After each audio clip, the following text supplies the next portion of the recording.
Virginia is for lovers, but last night it was for the fighters. A convincing 5-2 win for the Firefighters in their first ever home city here in Richmond. Tonight we square up for round 2 of the Firefighters and Indianapolis Clowns from the capital of the Commonwealth. Can the Fire and Flames reach their first ever double-digit win mark, or do the Clowns rescue the series in the homecoming of Jackie Bradley Jr.? It's the Firefighters, it's the Indianapolis Clowns, live and in living color from Richmond, Virginia. Let's roll. And with that, welcome inside the Dispatch Center here at the beautiful CarMax Park.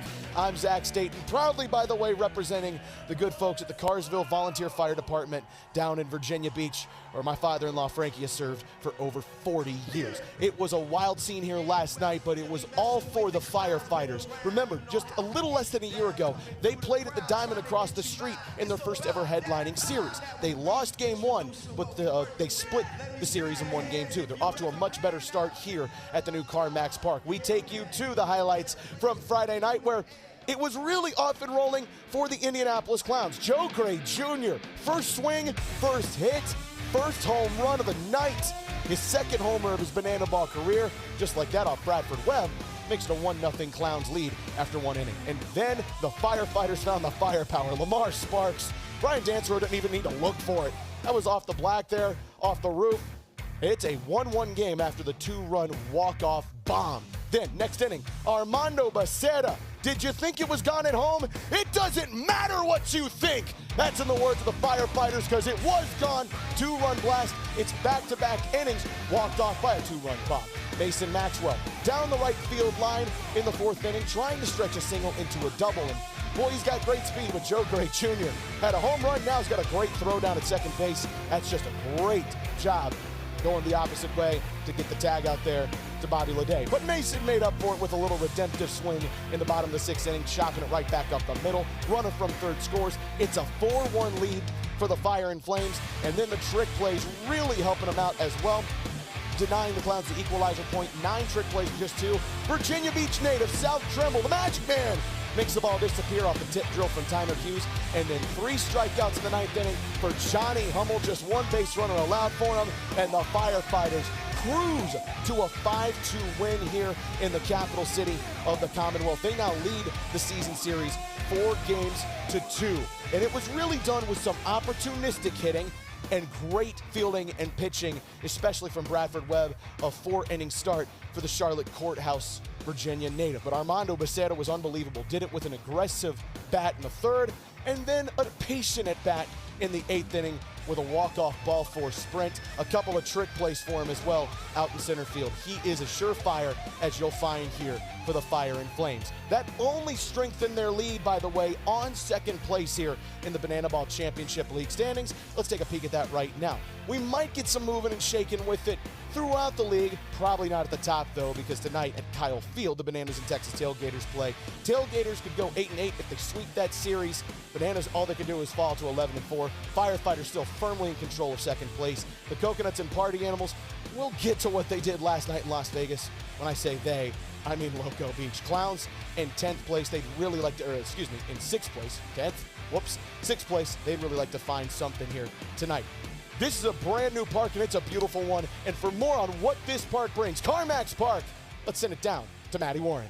Zach, you said it perfectly. This is a beautiful park that actually saw its first game ever just last month on April 7th. So we feel more lucky than ever to be able to be here playing on this field. Now, the stadium is beautiful. There's a video board in the outfield that I am shocked that Lamar Sparks has not broken at this point with BP and his home run from last night. But more than just the state-of-the-art features of this ballpark, it is the people that have made this feel like home to us. If you look closely on the broadcast later tonight, you will see not just red lines down the 1st and 3rd base side, but you will also see a ring of flames around home plate and some flames on the pitcher's mound as well. Richmond has become a second home to the Firefighters, and it truly feels like that thanks to the incredible grounds crew here. So again, beautiful ballpark, even better people. Now, Zach, I love that I get to be down here for the entire game, but I'm going to send it back up to you with probably the best view in the house that you have. Yeah, I do have the best view in the house here. You can see the beautiful mountainscape here from Virginia, the skyline of Richmond just off in the distance, and the beautiful diamond off into left field. This is a gem of a park here in Richmond. And we've got a gem of a game here in Banana Ball. Let's find out the rules of this beautiful sport with virtual Jesse Cole. Banana Ball is the fastest and most entertaining show in sports. And the 11 rules guarantee the most fans-first experiences every second. Unbelievable! Welcome to the Banana Ball Championship League. Rule number 1, win the inning, win the point. The team that scores the most runs in an inning wins the point. It's a walk-off winner to the deepest part of the field. Oh my goodness! With the equalizer point, trick plays provide the away team an opportunity to earn a point going into the final inning. And in the final inning, every run counts as a point. Rule number 2, Banana Ball has a 2-hour time limit, guaranteeing that every game is fast-paced and action-packed. Rule number 3, no stepping out of the batter's box. If you do, it will result in a strike. Max stepped out of the box, and because he stepped out of the box, that's it. Rule number 4, no bunting, because bunting sucks. If you bunt, you'll be thrown out of the game. Rule number 5, batters can steal first base. Ball 3, Gideon taken off for first, throw from Leroy in time. Rule number 6, there's no walks. Walks are ball force sprints. The batter can advance as far as they want until every position player touches the ball. Those defenders have touched the banana ball. It is a 4-base sprint to open up the ball game. Rule number 7, no mound visits. Nope. Rule number 8, foul balls caught by a fan count as an out. Oh, they caught it! They did! They did caught it on the third point! We're going to showdowns! Rule number 9, the showdowns. In showdowns, the best of the best face off in the biggest moment. One hitter versus one pitcher with one fielder behind him. And the hitter has to score. Deep to right center! See you later! Rule number 10, the Banana Ball Challenge rule gives the coaches and you, the fans, a chance to impact a call on the field. Rule number 11, the golden batter. Once a game, each team can give any player an at-bat regardless of the lineup. This offers the biggest matchups on the biggest stage. Big on big. Gamer, let's go! Let's go! Let's go! Get out of here, ball! That thing had a family! And those are the rules of Banana Ball.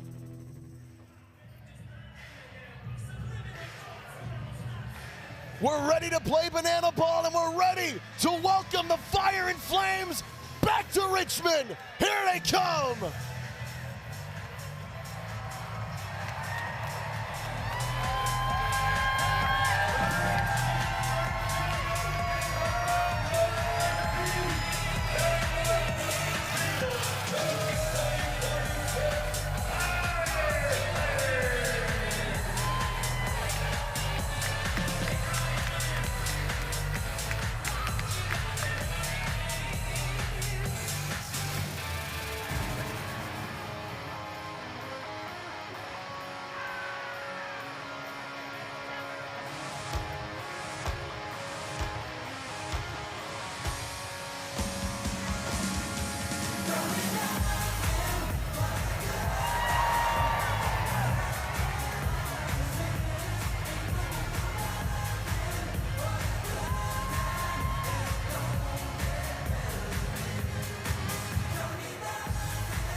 center, we have Armando Bad Money Becerra.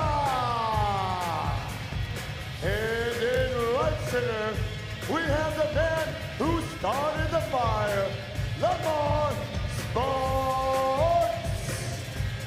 And in right field, we have Premium down. And at the hard corner, we have Logan Showtime Lizzie. Followed by Not So Tiny, Tyner Hughes. And at shortstop, we have Caden Peanut Green. And at second base, Smoke Sound Trimble. And at first base, we have the Mad Max, Mason Maxwell. And as well, we have Dakota McFadden. And the fireman on the mound is our pitchers. And these is your 2026 Firefighters.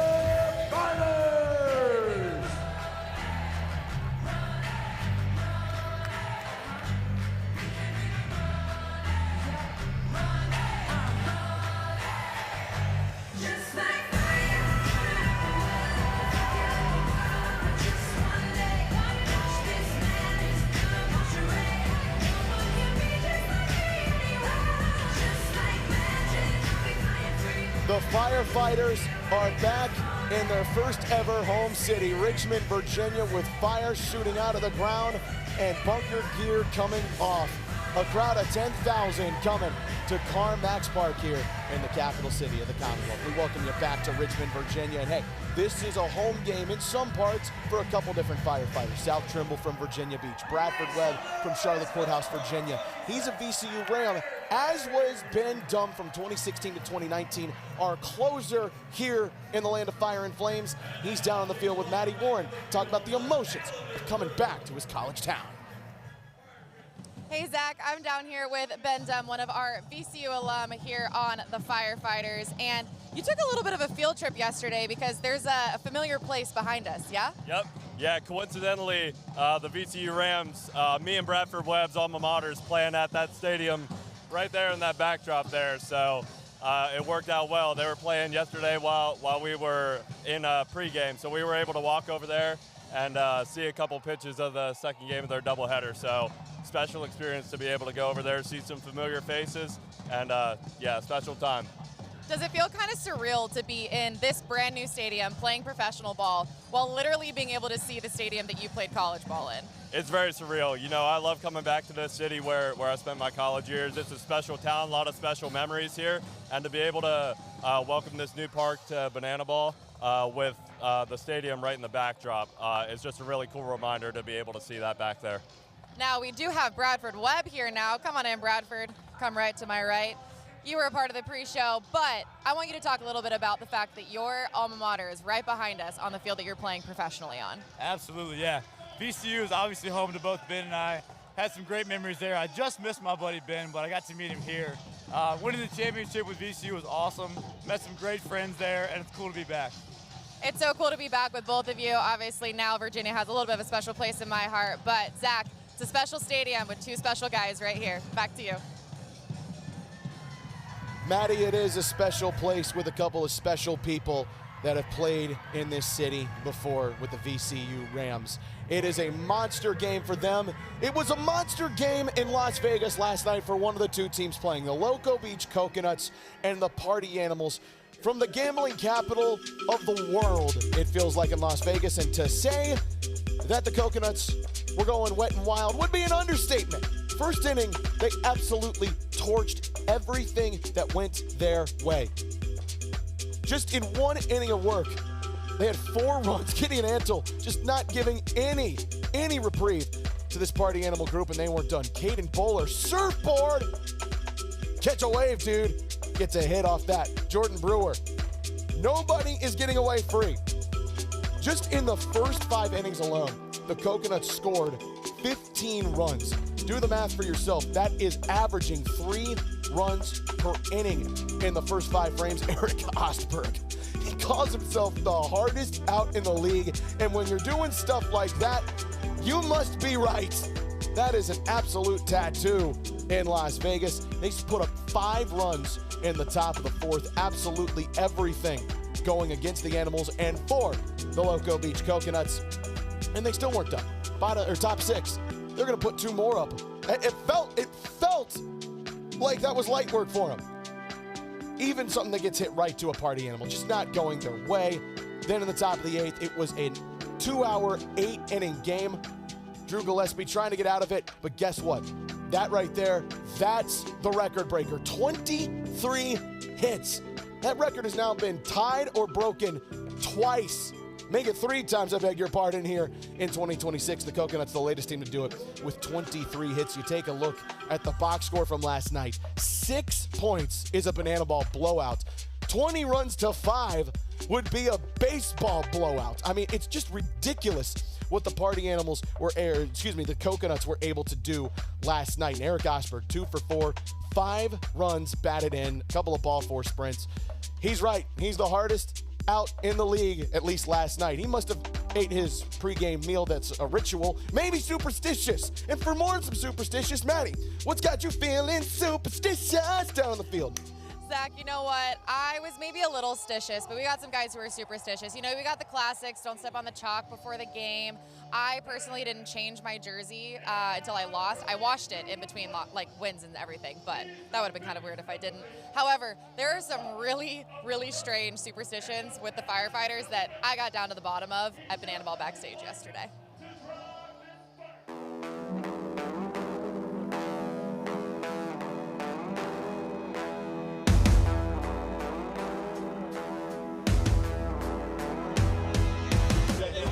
I can't eat before a game. My game is superstition.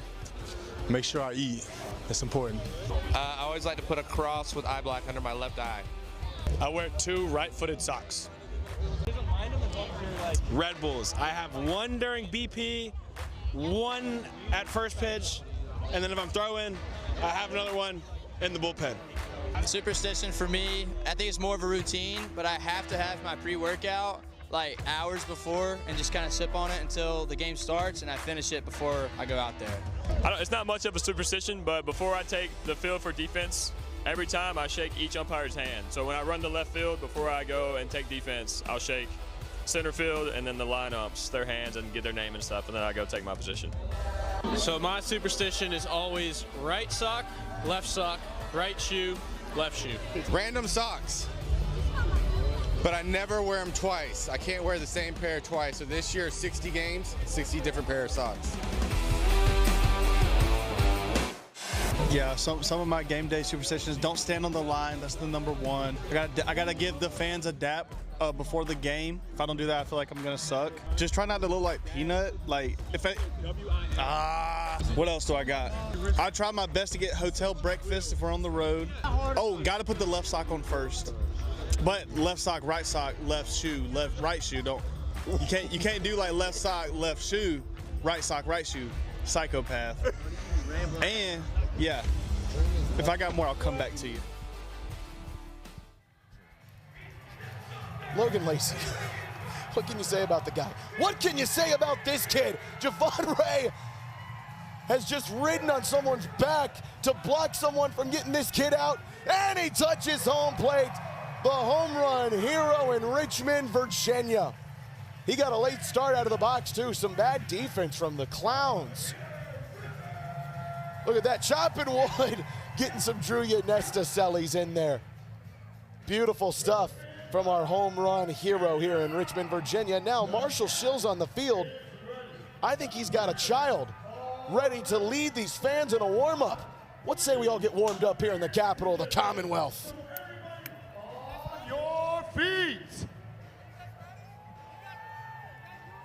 Now, with everybody on your feet, please help me welcome 5-year-old Kayla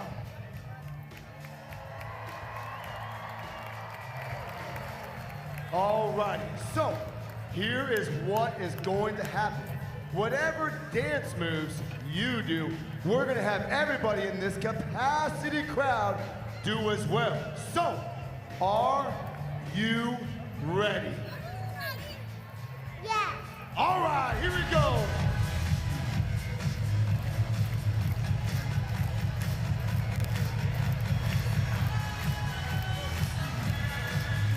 We're clapping the hands, everybody.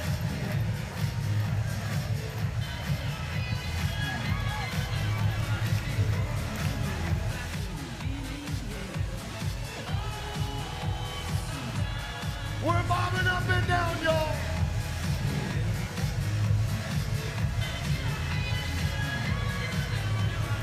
You're doing good, everybody. Richmond, Virginia, please give it up for our fan warm-up, 5-year-old Kayla.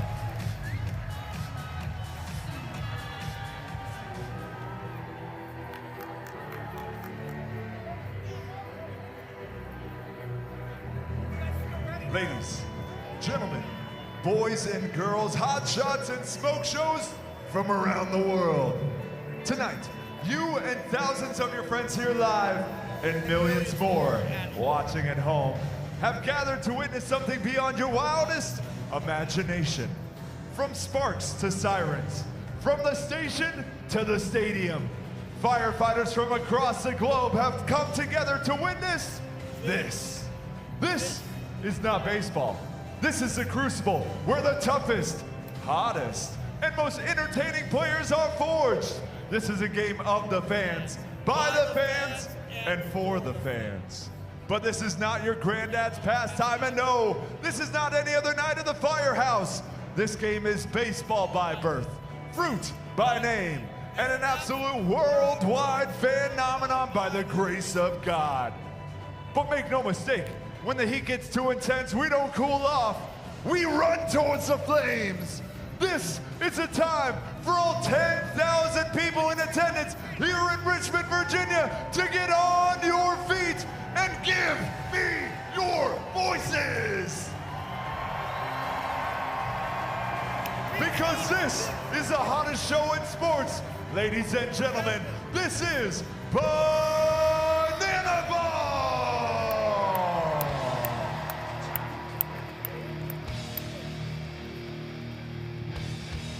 Time to play the game! And now, the starting lineup for your Firefighters! Leading off at second base, number 55, Tyner Tiny Hughes. Batting second, the designated hitter, number 3, Dalton Cornett. In the 3-hole, manning the hot corner, number 11, Logan Showtime Lacey. Batting cleanup, behind the plate, number 4, Eric Jones Jr. In the 5-hole, the hot shot at shortstop, number 2, Caden Peanut Green. Batting 6th, ranging left field, number 0, Lamar Sparks. In the 7th slot, ranging center field, number 30, Armando Becerra. In the 8-hole, the extra hitter, number 24, Dakota D-Mac McFadden. Batting 9th, at first base, number 7, Mason Maxwell. And the decky, ranging right field, number 8, South Smoke Trimble. And tonight's fireballer on the mound, number 21, Jared Donaldson.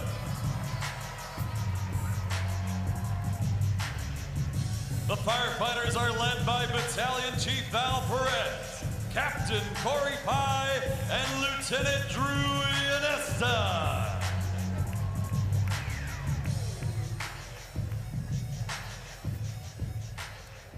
Ladies and gentlemen, at this time we ask all those who are able to please rise, uncover your heads, and turn towards the flag with your right hand over your heart for this evening's performance of our national anthem. Performing this evening, please welcome Lucy Hanson with her rendition of the Star-Spangled Banner.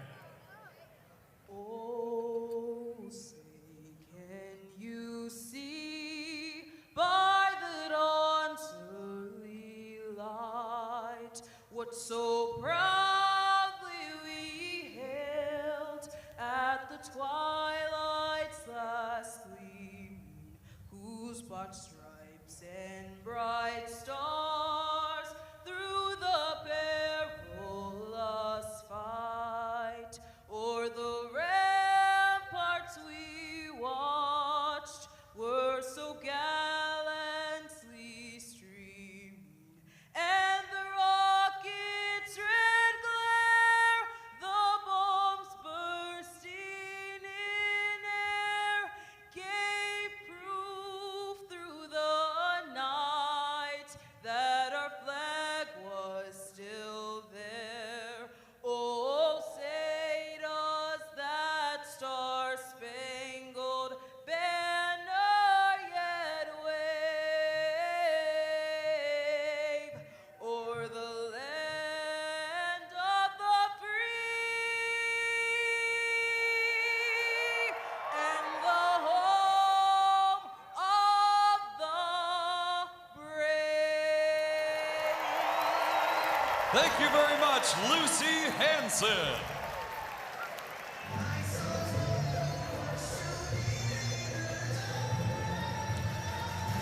This is a beautiful scene in Richmond, Virginia. Brings a tear to my eye seeing my home state fill this place up. This much, 10,000 strong on back-to-back nights to see the Firefighters play one of the most historic brands in banana ball, the returning Indianapolis Clowns. Back in the state where we debuted last year on the headlining tour. 3 stops, one in Richmond, one in Salem, and one in Norfolk. Now tonight, we put 10,000 strong back-to-back nights here in the capital of the Commonwealth. The Firefighters are the home team. Let's take a peek at what their defense looks like here at Carmax Park. Again, we talked to you about how good Caden Peanut Green and Tyner Hughes have been at second base and shortstop. They are your trick play leaders. Want to point out Mason Maxwell at first base, Eric Jones Jr. behind the dish at the catcher spot, usually catching Jared Donaldson. We won't trend away from that one tonight, but Mason has more than done the job at first base with 14 trick plays, and that's mighty impressive given that this is his first time playing first base as a full-time position. Your outfielders, Lamar Sparks getting the start in left field. Usually he's one of either the extra hitter or designated hitter. Tonight he'll get the start in the field. South Trimble is not your designated fielder. He is full-time starting tonight in right field in the home Commonwealth.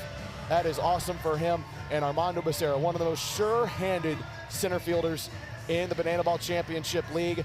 Logan Lacey at third, and Zachary Bridges is your designated fielder. Eric Jones is waving to the crowd. I thought he was waving to me. You know who I will wave to, though, is this guy right here, Jared Donaldson. We know what we do on Donnie Day. We fire strikes in there. More importantly, we fire strikeouts in there. And that's exactly what Donnie does better than any Firefighter pitcher here coming into this weekend. His 19 Ks good enough to lead the team. Last night, Bradford pulling ahead with 20 strikeouts. We see what he can do tonight, but 19, just a shade over 19% on his strikeout rate. That is awfully good for a starting pitcher. Donnie Day looking to go 3-0 here in his first year with the Firefighters after 3 World Tours with the Savannah Bananas. How about the lineup he faces? The Indianapolis Clowns, Joe Gray Jr. started out yesterday with a 2-0 home run in the first inning. He continues to do that, and boy, it could be awfully big trouble for the Firefighters. Jackie Bradley Jr. coming back home, got a chance to hear from him yesterday on the mic. He was brilliant. all season long, he looks to have one of those moments here tonight in Richmond. Kaz Egan has a bell. Let's ring this thing up. I'm gonna need some help. Please help me welcome 5-year-old Warner. All right, Warner, thank you so much for helping us. I'm gonna turn you towards the camera so everybody can see your beautiful face. Now on the count of 3, myself and 10,000 people here in attendance in Richmond are going to yell, ring the bell. And when we do, you're going to do just that. Here we go. 1, 2, 3. Showtime! Warner doing an excellent job, and off we go here in Richmond. One more time between the Indianapolis Clowns and the Firefighters before these two teams take probably a much-needed break between each other. This is the 7th time they've played each other, and we're just on 16 games here in the 2026 Banana Ball World Tour. Donnie fires in, looking for that healthy splitter, and we are underway. Jared Donaldson will fire in your fastball and splitter most of the time. If he goes off speed, it's likely with a slider. Now, that's a beautiful pitch on the inside. Joe Gray Jr. has to offer at it. He's been excellent so far against the Firefighters, highlighted by a darn near cycle in Greenville, South Carolina, Game 2. But he swings and misses, and right out of the chute, Jared Donaldson gets a strikeout of Joe Gray Jr.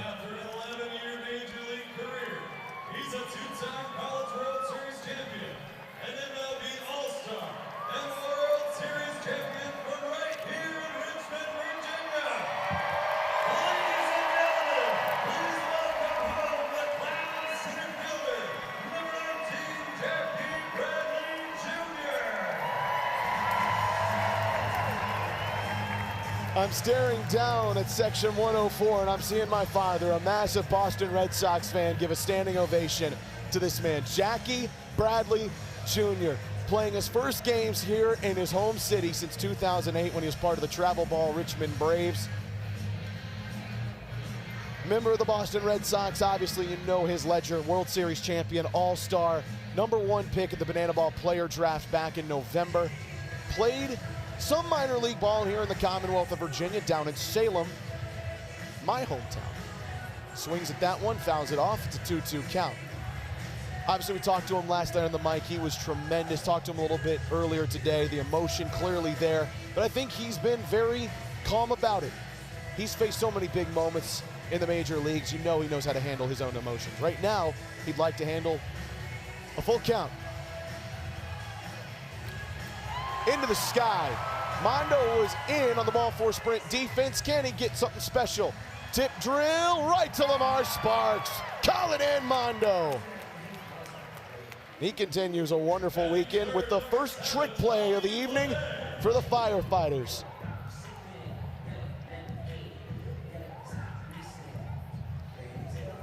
They have won the equalizer point battle in each of their games against the Clowns. Eric Jones Jr., this could be a fast one. It will be a fast one. How about that? 3 up, 3 down for Donnie as EJ and that beautiful mustache hauling in front of the flamethrowers. And the Firefighters retire the side quickly. I'm gonna wait for our official score time here from our scorekeeper, but Donnie might have just done absolute numbers, and he did. 2 minutes and 12 seconds. That a way to start out our Donnie Day festivities here in the Commonwealth. Let's grab a peek at the Clowns defense, and boy, this is really all about that guy at shortstop. Bobby Leday banked his 24th trick play last night. It is a team that needs to start getting up on the trick plays a little bit more. Last night, only 2 against the Firefighters, and they're already down 1-0 going into the bottom half of the first inning. Now, again, cannot stress this enough.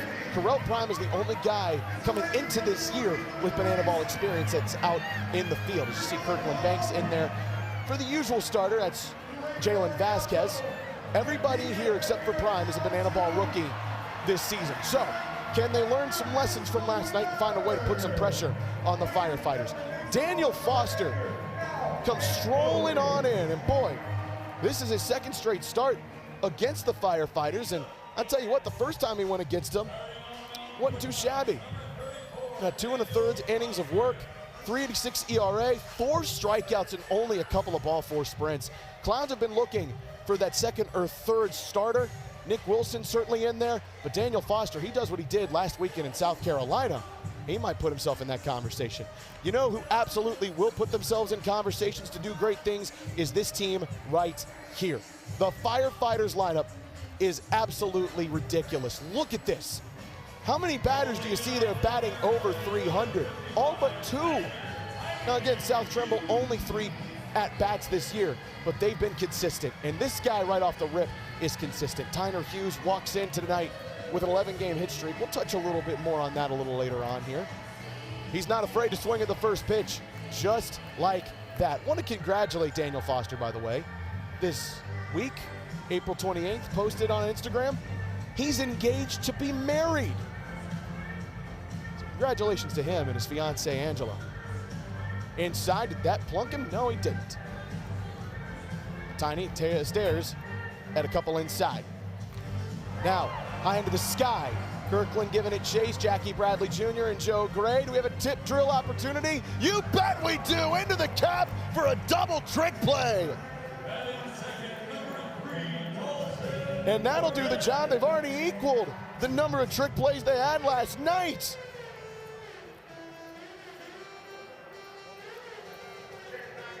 A nice job there from JBJ just to get that one in the cap. I got to figure out what the official name of that hat is, by the way, because there's a couple of clowns wearing it. JBJ, Nico Holsizer in the outfield. Dalton Cornett. I love this guy. One of my favorite people on the planet. Last night got himself a single. He will not get it here. Correll Prime just doing numbers on trick plays. We'll just call it one, but you can call that one in as Primer gets the 3rd trick play of the 1st inning for the Indianapolis Clowns. They've already beaten their number of trick plays from last night. Logan Lacey staring at one inside, and already Daniel Foster more than doing the job.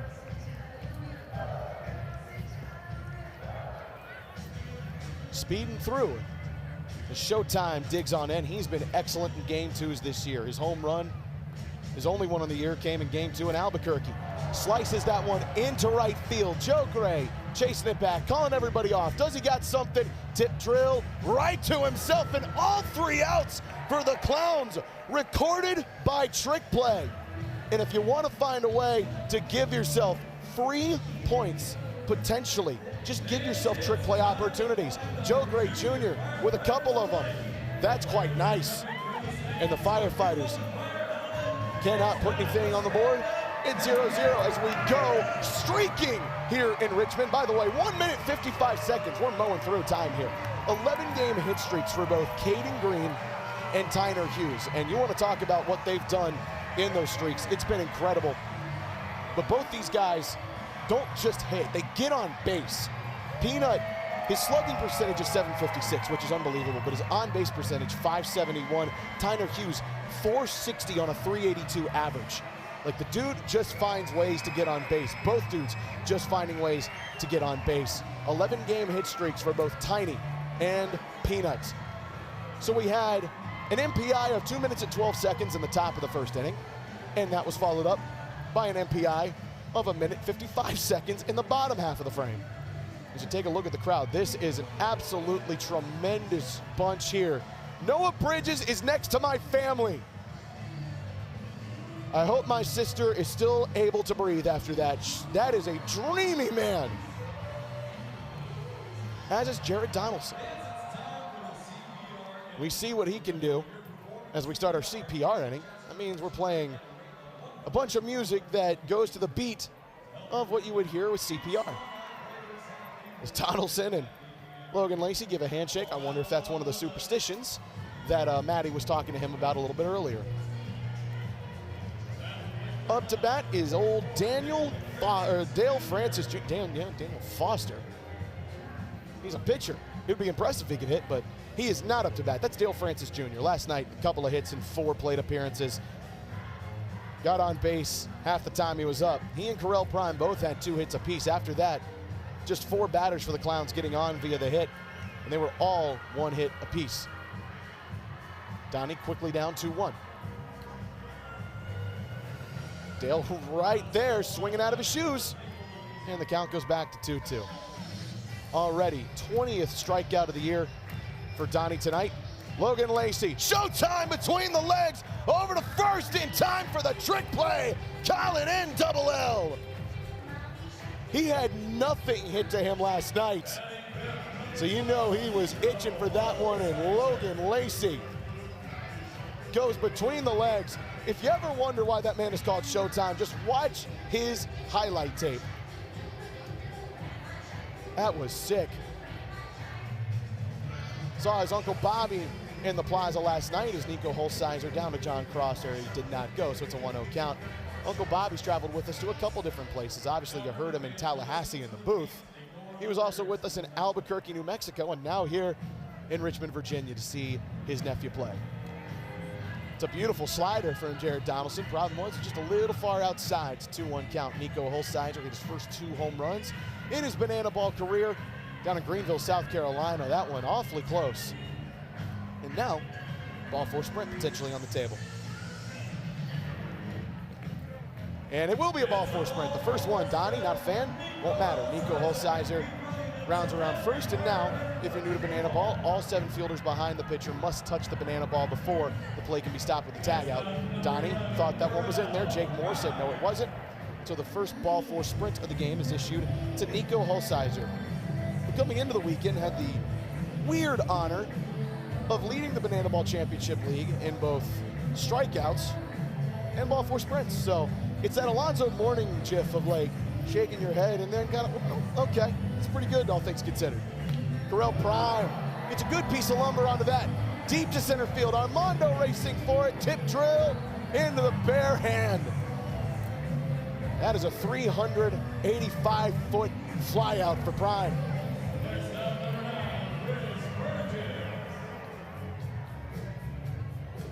But another trick play to call in for Armando Becerra, his second of the early afternoon / evening. And now Chris Burgess steps on in.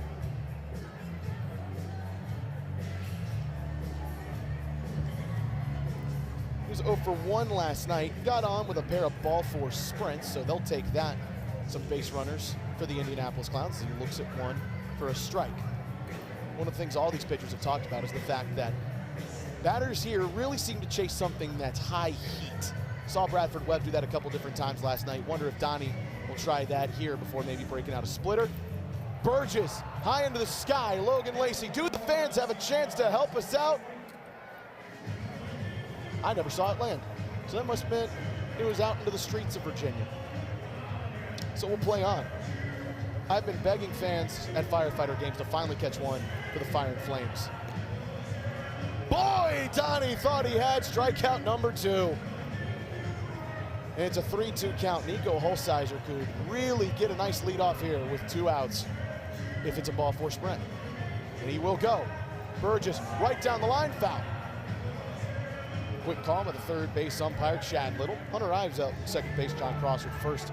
Jake Moore calling balls and strikes behind the dish.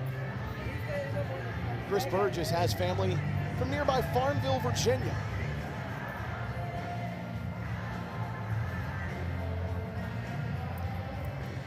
A nice little return home here for CB. We'll try the full count again. And it is a ball 4 sprint. So now we see if Nico can get all the way home. Firefighter defense looks pristine, and they'll stop Burgess at first and Nico at third. So now with 2 down and runners on the corners, here comes one of the more impressive rookies in banana ball, and that is Eli Payton. Had himself a 2 RBI single last night. He's been right on the money this year for the Clowns. 14 hits for a 304 average. Gets strike 1 there. Donnie needs an out. And he's quickly got the pitcher-friendly count of 0-2. Can go with whatever he likes here. Splitter, probably. Flash going. Oh, if they caught him. Yes, they have! EJ warned Donnie to go to Flash, and guess what? He listened. And how about that for the Firefighters? They strand 2 on. Eli Payton didn't even get a shot. Tag laid on by Peanut. And thank goodness for that. If you're a fan of the Firefighters and if you're the Clowns, gotta be banging your head against a wall going, what do we gotta do? That's a diamond of a throw, and there's the tag clearly on Flash. Great play from EJ. Great heady play from EJ, and then Tommy with a great throw over to Peanut. And speaking of diamond, across the street is a stadium that's near and dear to our hearts here in Banana Ball. The Diamond here in Richmond, Virginia, built in 1985. It has lasted all these years. I'm trying to do the math in my head. I think it's 50 years of history.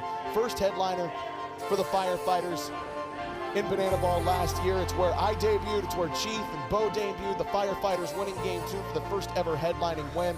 It is still the home of the Virginia Commonwealth baseball team.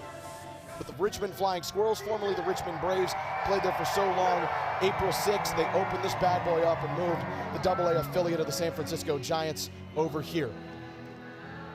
So it's not a full goodbye yet to the Diamond, but it is a salute to one of the most famous baseball venues in the Commonwealth of Virginia. And a salute now to Vinny Santarciero. This guy wears 2 different colored cleats. You hope maybe that superstition pays off for him tonight. 19.29 ERA. Yeah, I think he would like to get that just a little bit better coming in here, but this is an early call to the bullpen. Eric Fox really trying to see what his arms have tonight. Again, at some point, you expect to see Nick Wilson, who did not go last night. He's one of their more effective pitchers.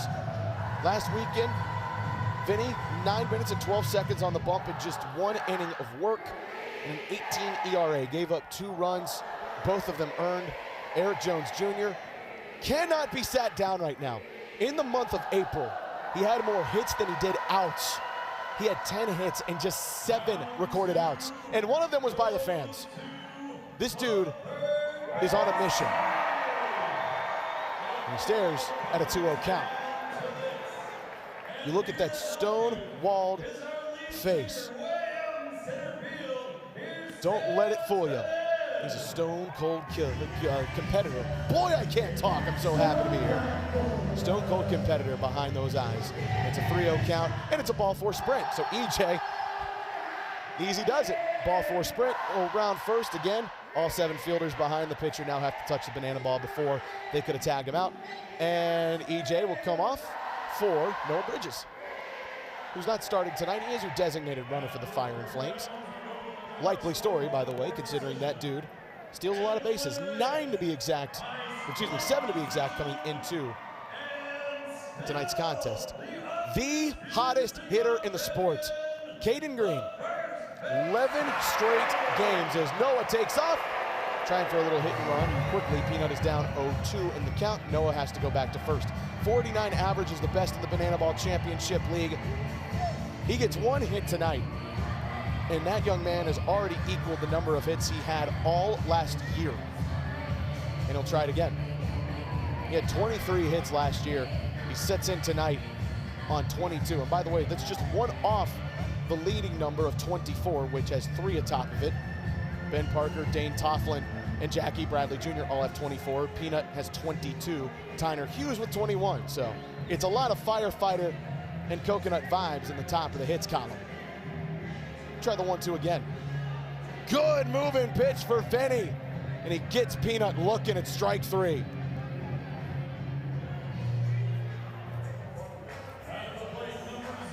The guy coming up last night sent a ball to the diamond. As you take a look at this, that's just beautiful. Touches that outside part of the black. Peanut just has to tip the cap. It's a well-placed pitch. Lamar Sparks sent one across the street. Chris Burgess won't make the throw down as Noah Bridges steals second for his 8th stolen bag of the year. And now a runner is in scoring position with just 1 away. So for the 3rd time, let me try to say this, Lamar Sparks sent a home run over to the diamond yesterday. Has he done it again? Liner into left field, and it's fair. Noah Bridges can coast on home, takes the helmet off, and Lamar Sparks has a walk-off to his name in the 2nd inning. Just the sparks the Firefighters needed comes from number 0 in the neon and black. That dude can swing the bat. Chief! Jump rope!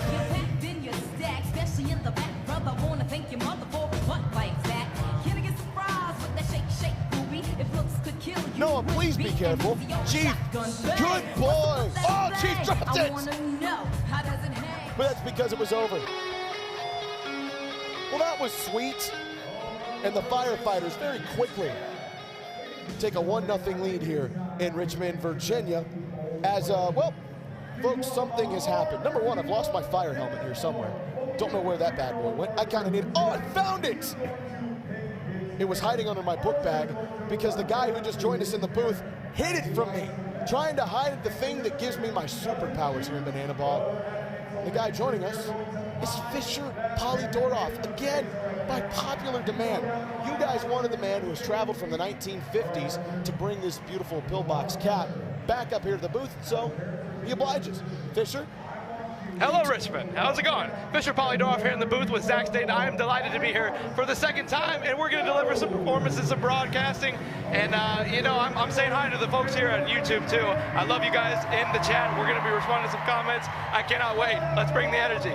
Let's bring the energy. You've already done that here. By the way, this guy, we didn't get a ton into it yesterday. When this dude was just but a wee lad back in the 1950s, he got an Indianapolis Clowns jersey, I believe, for Christmas. And ever since then, you felt like you were destined to be a clown. So actually, yeah, it was a hat. 10 years old, sorry. 2015, no worries. No, I had a Kansas City Monarchs. Mere technicalities. Mere technicalities. Kansas City Monarchs, Homestead Grays, and the Indianapolis Clowns. A rich history previous to Banana Ball, now revitalized. And we haven't played ball since 1989, but here delivering some performances all throughout the nation, minor league ballparks, major league ballparks, and putting on a show for the fans. Eli Payton didn't really even get a chance to swing the bat. And boy, I wish he would have here, or bet he wishes he would have, but Armando says maybe you wish you wouldn't have. Armando's been busy out in center field. His third recorded out here early in the ball game.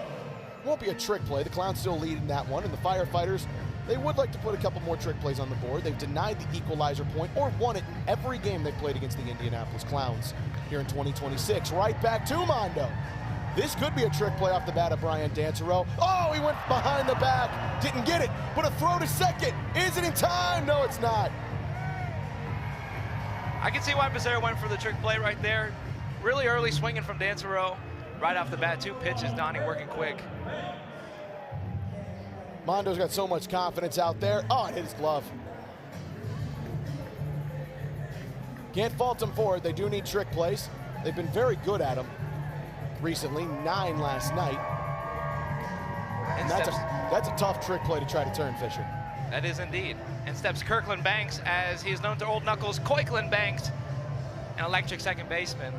He is an electric second baseman, making the start in place of Jalen Vasquez tonight. We probably will see young JV at some point. That is sent to the heavens and not in play for the fans. We have not had a fan caught foul ball here this weekend. Last year in Richmond, 6 fan caught foul balls. Banks, hot shot. Lacey couldn't get to it. That should easily score Brian Dansereau, and it will. A double for KB right down the line, and the Clowns have their first run of the evening. And it looks like we're going to see a stellar run celebration right here from the Indianapolis Clowns as they're all piling out towards home plate. They look like they're having a lot of fun out there, man, and that shows you how important sometimes those missed trick plays can actually be. Nick Wilson. And we are bringing it back to 2016, the whip and Nene, the 10-year anniversary. How about it? It's history Fisher Polydorov knows about so well. Can tell you anything about the Cold War or the Cuban Missile Crisis. The 80s were a thing, discos and things of that nature. But the whip and Nene, that's what he studied. We are getting some disco moves down there from Brandon Bomer, a talented cat coming from SCAD. And we found him and Jarius Jones, they have been plussing the show immensely already as he kills that walk-up. Those two can do everything. Brandon and Jarius bring the heat everywhere they go. Hello, Joe Gray Jr. Had a strikeout in his first plate appearance. By the way, that run goes unearned against Jared Donaldson as the runner reached on a missed trick play. Boy, they are just hitting everything to Mondo, and that one will land in front of him. That'll move Kirkland Banks from fire station to fire station. And the runners are on the corners, only with one away. And Jackie Bradley Jr. has come on in. He was a victim of a fly out to Armando Becerra in his first plate appearance that resulted in a trick play. Donnie really could use a double play or some kind of double out. Steele down to second. Joe Gray Jr. gets there with plenty of time. No throw from EJ, and so the double play is quickly denied. Now he really needs a strikeout, and that won't do the job right there. I want to highlight Jackie Bradley's walking up to Michael Jackson after the Michael Jackson movie comes out. Flip over to Mason. It goes hard off of his glove, and that'll score another run. JBJ aboard. It's a tough play. I think that should be a single. We'll again wait for our official score, but I have that down as a single. I think that's rather difficult to try to make that kind of play. A difficult play indeed. Kirkland Banks will take advantage of it and play to run for the Indianapolis Clowns. That's 2 aboard already. And make it 3 as Bobby Leday comes right on in and brings a 3rd run home. The Clowns are teeing off. And again, Fisher, you know this well, playing. Sometimes the momentum of a missed trick play can really fester for the batting team. Absolutely. The Clowns have been working. They've been working rigorously this year, trying to up our trick plays. Coming in as a new team, although not new in terms of baseball history. The Indianapolis Clowns started out in 1929 as the Ethiopian Clowns, and now brought back banana ball. It's no fault of Armando Becerra. You chase the trick plays, and he's pulled that behind the back catch off plenty of times in his banana ball career, plenty of times with the Firefighters. That one in on the fist. Tough one. Not at all for Lamar Sparks. Second out recorded. Armando is as surefire as you'll get in center field, so rare mistake is simply just move on from that. Now the Firefighters really need to get out of here with no more damage done if they want a shot in the bottom half of this one, as Nico Holsizer maybe sorted at it. No, he didn't. Earned himself a ball 4 sprint in his first plate appearance. Already the Clowns, by the way, through their second trip of the order in the 3rd inning. That time, that one will be called in for a strike. Holsizer has been on an absolute tear, seeing the ball extremely well here, looking to do damage. Up to us, and foul. I feel ashamed I did not bring a baseball glove up to the broadcast, Zach. How? And, I don't know. I'm really not expecting a foul ball, but we've got 2 on our way so far, Souvenirs. EJ really trying to frame that one in. Donnie halfway to the dugout. You betcha he wanted that one. Yeah, he was walking off, strutting his stuff. He was strutting his stuff, to say the very least. Deuce is wild. That is a beautiful slider. Nico Holsizer frozen. And the side is retired, but not before 3 runs come across for the Indianapolis Clowns. Donnie, though, gets his 2nd strikeout of the game, and we say hello to Bananas Foster and Keely Lamb. Across the United States, there are over 400,000 children and teens in foster care without a permanent home. To raise awareness and support this community, we created Bananas Foster, the official nonprofit of Banana Ball. Our organization is dedicated to celebrating those in the foster care community while educating and inspiring others to get involved. Tonight, we are celebrating the Pierce family. In Virginia alone, there are over 5,000 children currently experiencing foster care. So 5 years ago, Brenda and Danny were inspired to make a difference for these kids. With their family motto of one more, they have welcomed a total of 3 long-term kiddos into their home and adopted 2 into their family. Fans, please join us in celebrating this amazing family for making a difference right here in your community.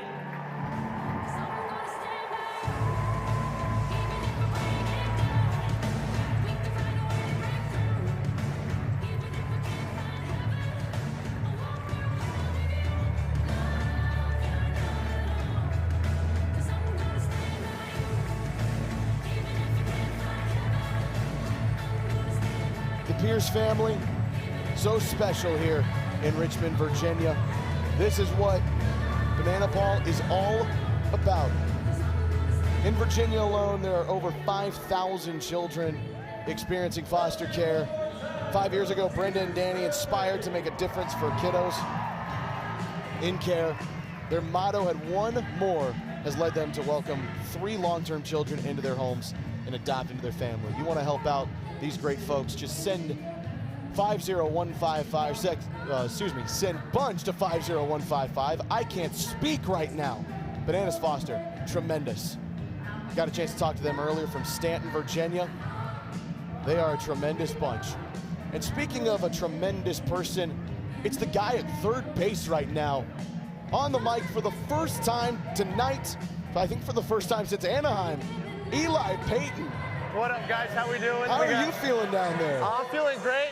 I see we got old Sporto up in the booth. You bet you we do. Eli Payton, say hey, old buddy, old pal. Hey, buddy, did you make it up the stairs? You were looking a little sore this afternoon. I did. I was mobbed by kids wanting my autograph, as you know. We got to sign for the fans, and we got to plus the experience, old boy. Hey, you're plussing the experience day by day, old sport. I love it. You down there in the field, you got to do some trick plays. Hit a trick play for us, will you? Oh, but through the legs. The look up to the broadcast, I saw that. You don't need to be peeping on something. You need to keep your eyes focused on the plate. Peeping at us, huh? Zach, how is it sharing a booth with good old Fisher? I'm not sure I can describe the experience with words. It's just tremendous. It's probably like a lot of your conversations with them. He's got to explain it via hieroglyphics. That's right. Correct. Ancients. Armando Becerra comes on in. A home run last night. Like to make up for the missed trick play. You know that weighs on him, even though you go for the trick plays there. Eli, you guys are on your trick play machines a little bit more. You had the first trick play last night, and that was one of 2. So Armando sends one to the seats. Has there been no, please don't. Has there been more of a focus coming into today on the trick plays after a game like last night where you only got 2?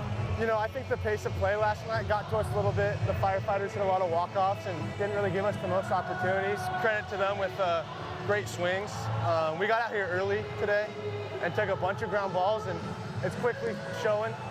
Joe Gray with a couple good trick plays, and then obviously Prime at first base. Guy's a vet. He knows how to play banana ball. So I think we're just getting better and better. Ball 4. It is ball 4, which means ball 4 spring. Nice barehanded stab from Eli, but Armando wants 2. Got him. And no, he's safe. Eli Payton thought he had him, but Armando, who takes a lot of risks with those ball 4 sprints, but they're worthy risks, gets himself a 2-base ball 4 sprint. And that is how you get it done at the plate. And now for our firefighter of the night, and a very special one with D-Mac. Firefighters is Dakota McFadden. Escorting him to the plate are the 2 sons of our firefighter of the night, Roger Raymond Myers Jr. A native of Cartersville, Virginia, the Pike Doctor was a devoted father, loyal friend, proud Navy veteran, skilled EMT, and a fearless master firefighter at the Richmond Fire Department, where he served for more than 25 years. Fans, please join us in celebrating a life of service for our firefighter of the night, Roger Myers.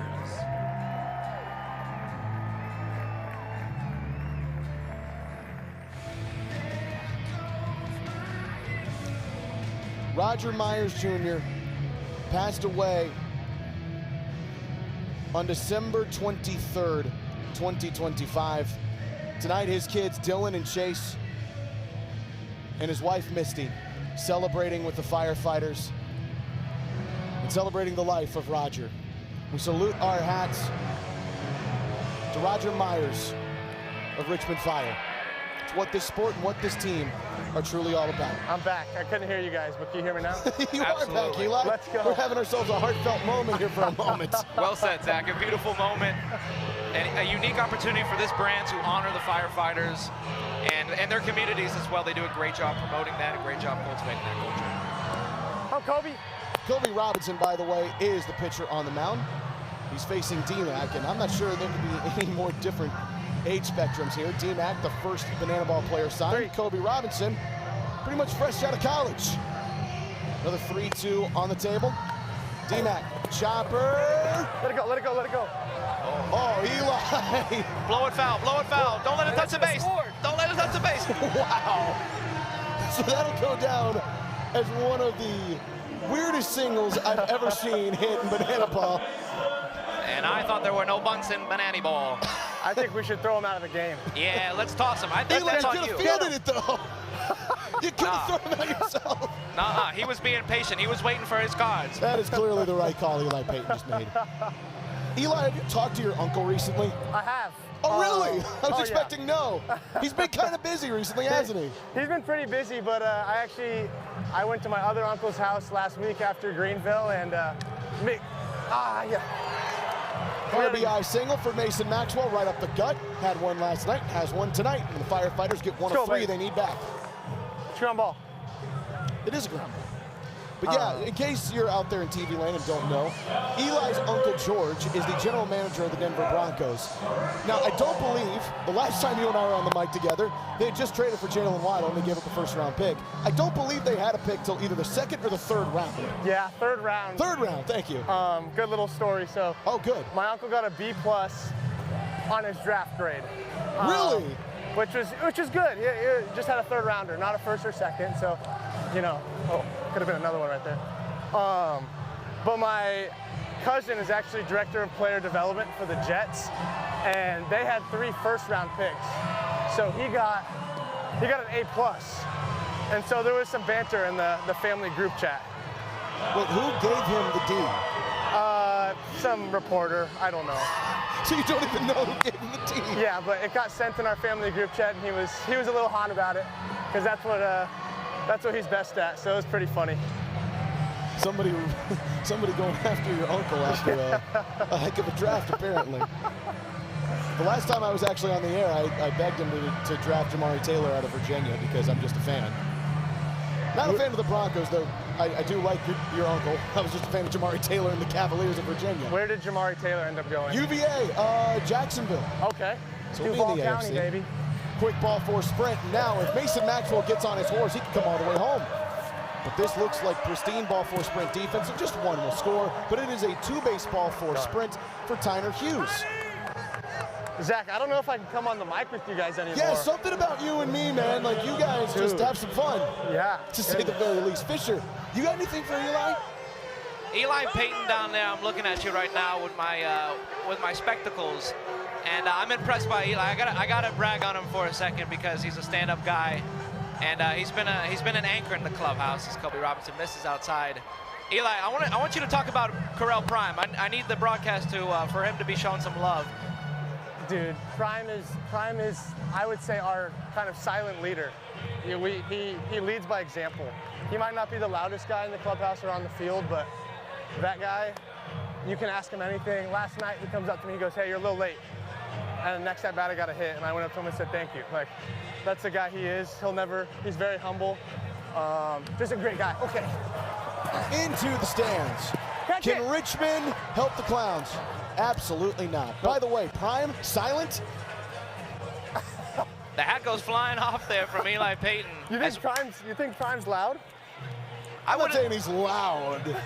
I've known the guy. I started covering him in Fargo, North Dakota back in 2019, so I've been around Prime a little bit. Okay. He's a fun dude. Broken bat special over to Prime, and he looks Mason Maxwell back, gets the trick play. Kobe Robinson goes with the fencing approach right there. A little stab, a little wiggle of the bat. That'll be some firewood heading off to the Firefighters dugout. Possibly a souvenir for a lucky fan. It's a big out for the Clowns, because now they're 2 away with Logan Lacey up there. A ball four sprint would bring the inning to a close the way that Eli Payton would not like it to go. Yeah. A strikeout or another out, and you're fine. Eli, what have you learned from Logan Lacey at the hot corner in Banana Ball? He's a pioneer of a lot of tricks. Dude, his between the legs tricks are so smooth. Lacey into foul territory. Does somebody have a beat on it? Joe Gray Jr. does not. Good slide though. He has a heck of a chance. I think Zach was out here today watching us take ground balls. I was. You guys almost killed me a couple different times on those pickoffs to first. I think I saved you twice. You did. You're welcome for that. You and Mason tried your darndest to make me fearful, but then brought it back at the end. I appreciated that. The live Anything for you. Eli, the live YouTube chat is mentioning how you're always grinning. You're always got those pearly whites out. Tell us a little bit about your happy-go-lucky attitude in banana ball and how it's helped you kind of let loose. You know, I've always been the guy that loves playing high energy ever since I could remember. I remember I was a kid leading the chants in Little League, like, battle, battle, hit it, make a play. Tough play, Kirkland Banks. Nice. Lobs it over, and he gets the outs. Just a high energy guy that loves to play banana ball fish. I love you guys. Thank you for having me on. I got to go do something really cool right now. Much obliged. Do something cool, Eli. He does have something cool to do. We thank Eli Payton very much as Kirkland Banks just barely gets that one over to Prime. Let's go down to the field for some fun. Here's Brandon and Jarius. All right, ladies and gentlemen, here at Banana Ball, we love love. And tonight, we want to be able to celebrate that love. And we understand that it's been a while since these fellas here have serenaded their wives. So we're going to give them a chance to do so tonight. And it's going to be up to you, the fans, to decide who did it better. But don't worry, fellas. It's not going to be up to you. You're going to be miming everything that Jarius and I sing, all right? Are you fellas ready? We call this one, Will You Be Mine? DJ, hit it.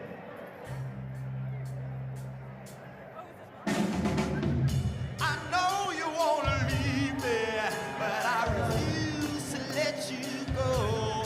If I have to beg and plead for your sympathy, I don't mind, 'cause you mean that much to me. Ain't too proud to beg, and you know it. Please don't leave me, girl, don't you go. Ain't too proud to be, baby. Please don't leave me, girl, don't you go. All right, okay. You might have won her over. Oh, look at that, ladies and gentlemen. Isn't that sweet? All right. That was cute. That was cute. We got the hands so couple here. Husband, are you ready? Boyfriend, girlfriend.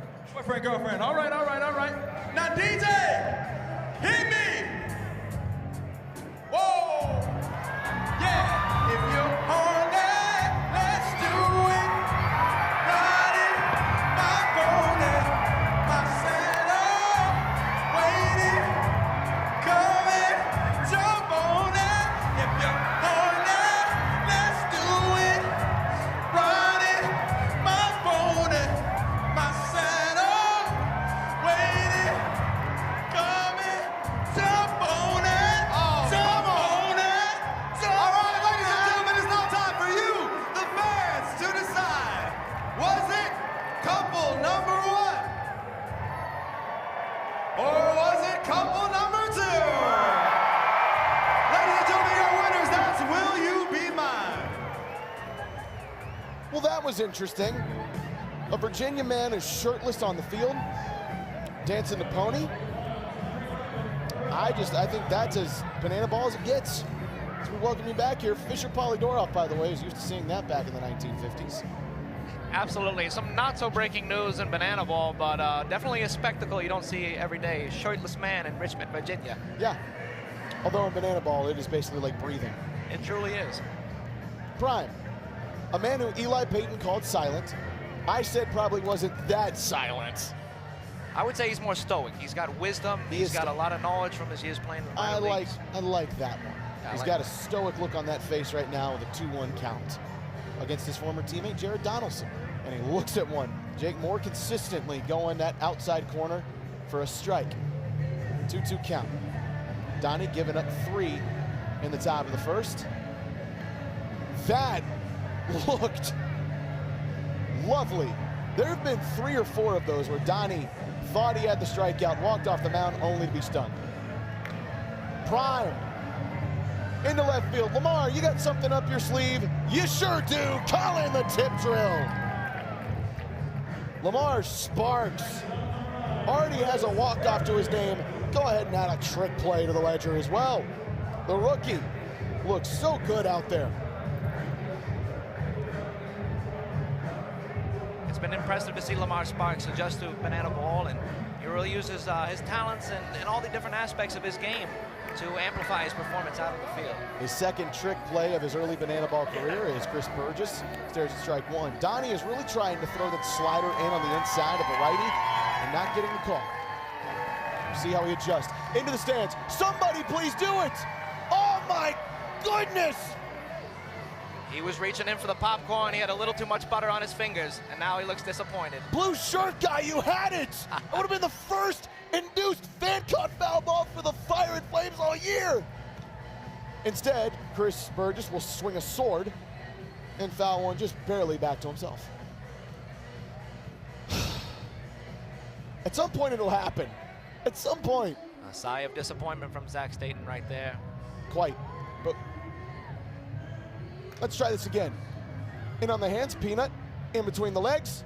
Over to Mason Maxwell. Call it in for a trick play, and we're all tied up at 5-5 in that category. So Peanut on the board with his first trick play out of this beautiful evening. And now for something real fun.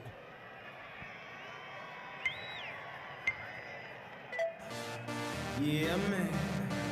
So we back in the club with the bodies rocking from side to side, side to side. Thank God the week is done. I feel like a zombie gone back to life, back to life. Hands up, yeah, suddenly we all got our hands up. No control of my body. Ain't I seen you before? I think I remember those eyes. Baby, tonight, the DJ is falling in love again. Yeah, baby, tonight, the DJ is falling in love again. So dance like it's the last night of your life. The DJ has us falling in love again. That's what Eli Payton was talking about just a little bit earlier. Something special, something fun. And we also have something fun as Bo the Beaver is on top of a roof. Marshall Schill's here. He might have just fouled one to Bo. Lacey giving chase. Do the fans have it? No. They've had ample opportunity to get that first firefighter-induced fan-caught foul ball. Won't have it right there. So Marshall Schill comes on in. DJ's got you falling in love with the walk-up, and Eli Payton's got you falling in love with the broadcast as he was mic'd up last inning. Correct. That will make Tyner Hughes fall in love with a trick play, potentially. Tip drill, Mason, do you got something? Yeah, you do! Call them both in, a double trick play from Tiny. And Mason Maxwell, all three outs again for the Firefighters, recorded via the trick play. And I believe they've just taken a 6-5 lead in the trick play column. That's a beauty. Tiny, Mason, oh yeah, got them both. Fisher, hey baby time. Hey baby. Love doing this. A fan of hey baby. I don't know if we're supposed to turn around to the broadcast camera or just stay on the center field. We'll figure it out.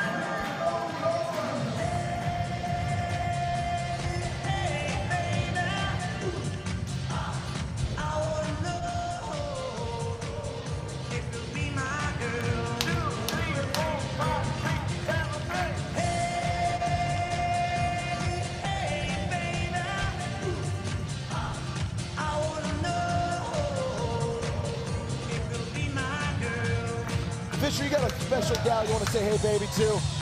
I would like to say hey baby to Bo the Beaver out there, who is currently doing the hey baby on top of the left field terrace. Look at him.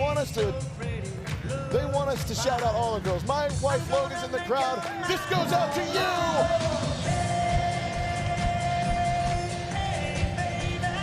Ooh, ah. Broadcast, will you be my girl? Whoever's watching at home.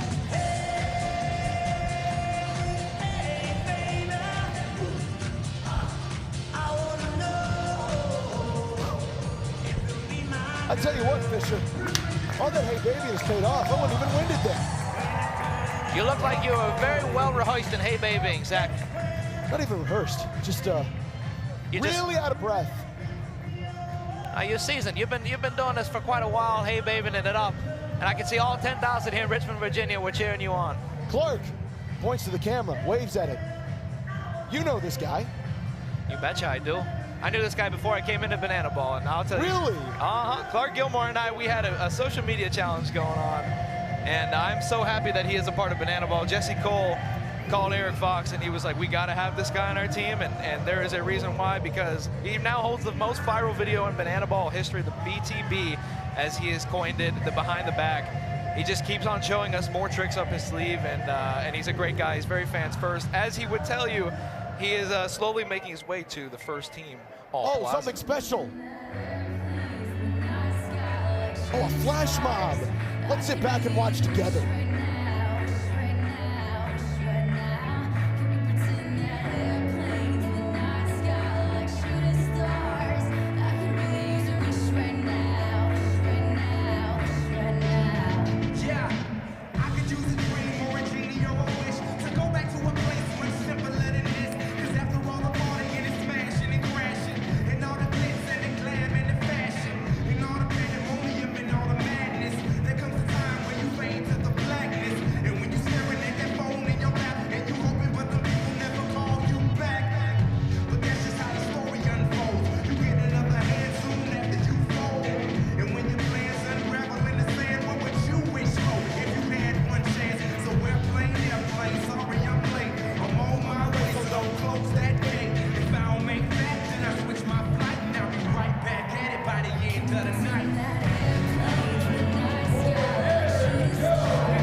Just completed the first flash mob of the Firefighters 2026 World Tour.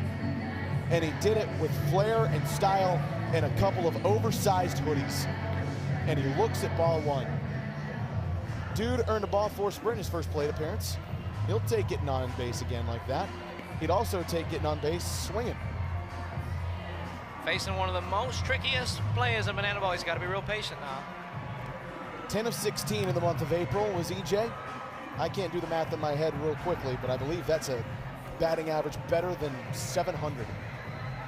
Quite good. Broken bat special out to Bobby Leday. Can it land? Oh, what a play! Nico Holsizer flying in! Well, the dreads go flying, and so does Nico Holsizer out there patting the chest. Boy, you deserved it. Heck of a play, Holsizer. Goodness gracious! Somebody break out the cape and call Superman! Nico playing kryptonite to EJ's bat there. That's a sad death for a Louisville slugger. Or Wilson bat, I'm not sure which one he uses. I cannot believe what I just saw. That was incredible. Peanut slams that one back into the net quickly. It's an 0-2 count. Struck out his first plate appearance. Excuse me, it's a 1-1 count. What am I looking at? I'm still plussed out of my mind seeing what I just saw from Nico. We're just anxious to see a trick pitch from Gilmore. There's a slider in there. That was tremendous. This is not the guy I would get tricky with. Whoa! He got him with the trick pitch strikeout! Say it ain't so, Clark Gilmore. An absolutely mesmerizing trick pitch right there. We're gonna see the replay. And he goes down swinging. Gilmore gets him. I mean, that was phenomenal. That goes down as a trick play, by the way, so now it's 7-6. Now coming to pitch, a Little League World Series legend, and overall pick in the WPBL, number 29, Monet Davis. Well, how about this? There is some Commonwealth connection for Monet Davis here in Virginia. Played a couple of years of softball at Hampton University. Just a little ways down the road in the 7-5-7. Made her debut for the Indianapolis Clowns in Charleston, South Carolina. The former Little League World Series superstar. Now coming in for what should be her third inning of work, which would complete her first inning of work here on the tour.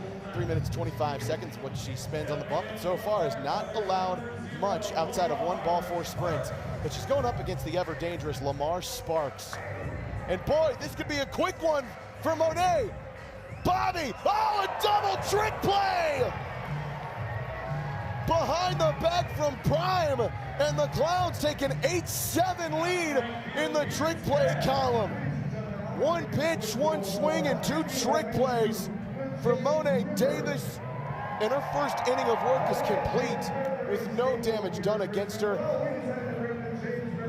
That was an incredible bit of defense there from the Indianapolis Clowns. We welcome you back here inside the Dispatch Center. We must say goodbye to our friend Fisher Polydorov. He might have some business to take care of out on the field. Fisher, we've enjoyed having you in the booth. Why don't we do this a lot more as 2026 goes on? I would absolutely love that, Zach State, and I look forward to calling more games and just, you know, putting my heart and soul out there for the Indianapolis Clowns fans that deserve to know all about the team and the players. Thank you so much for sitting alongside of me and just talking some banana ball. Old Knuckles. It was a blast. It's good to have you up here, old sport. That is Fisher Polydorov again. You might see him on the field a little later. I can't make any promises, but he might have some business to take care of. We thank you, Fisher Polydorov, for coming on up to the booth and spending a couple days this weekend in the Commonwealth with us here up in the booth. And now, from up in the booth to down on the sidelines. Hello, Maddie Warren. What you got? Hello, Zach. Well, it was a joy hearing Fisher Polydorov's voice in my ear for a little bit there, and it was so fun that I just decided to come over here and hang out with some clowns. And let me tell you, the vibes are high over here. If you couldn't tell by the triple trick play first inning, if you couldn't tell by that diving catch by Nico out in left field, if you couldn't tell by the electric response to Monae Davis taking the mound, the vibes are different over here. This is a team that has seen the Firefighters last weekend. They obviously saw them last night, and it was a tough loss last night, but hey, they put up a win against the Firefighters last weekend, and they're definitely looking to do that now right here in Richmond. They don't want Richmond just to belong to the Firefighters. They want it to be the Clown City as well. So the vibes are high. You got Clark Gilmore throwing trick pitches like that. How can you not love it, Zach? But I think things are getting pretty interesting down here. They are getting pretty interesting, Maddie. Thank you very much. Down on the sidelines is Austin Temple, is the new pitcher for the Fire and Flames out on the mound. Last weekend had a little trouble with 3 innings of work in a rain-soaked floor field in game 2. Went 3 innings.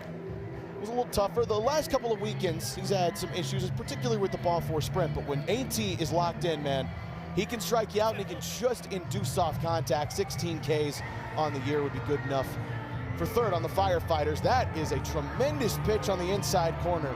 But Brian Dansereau doesn't look at it. And our first full count of the night for AT.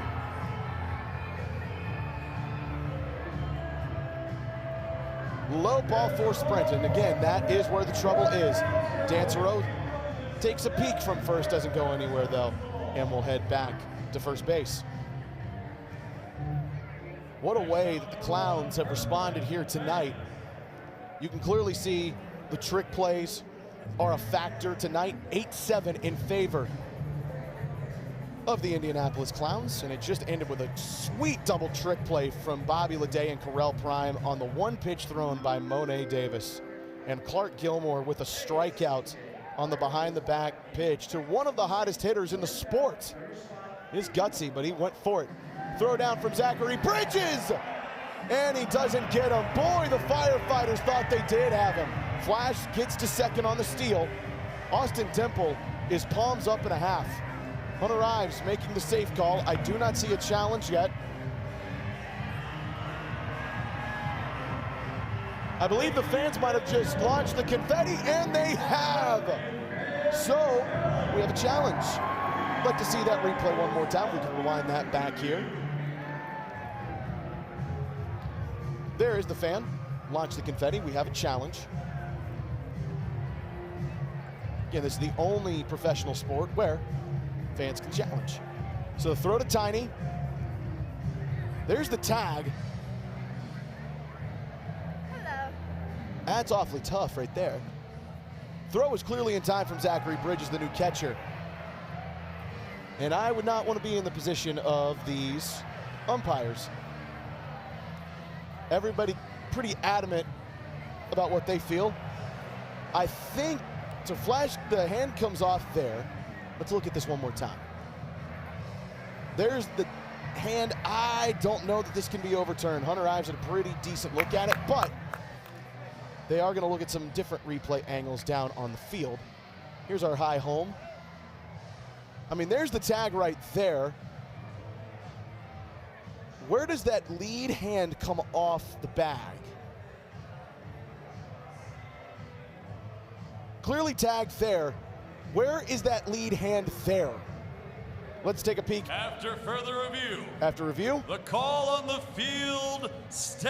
And the runner they is keep the safe call. at second base. So quickly, a runner in scoring position. And Kirkland Banks comes in.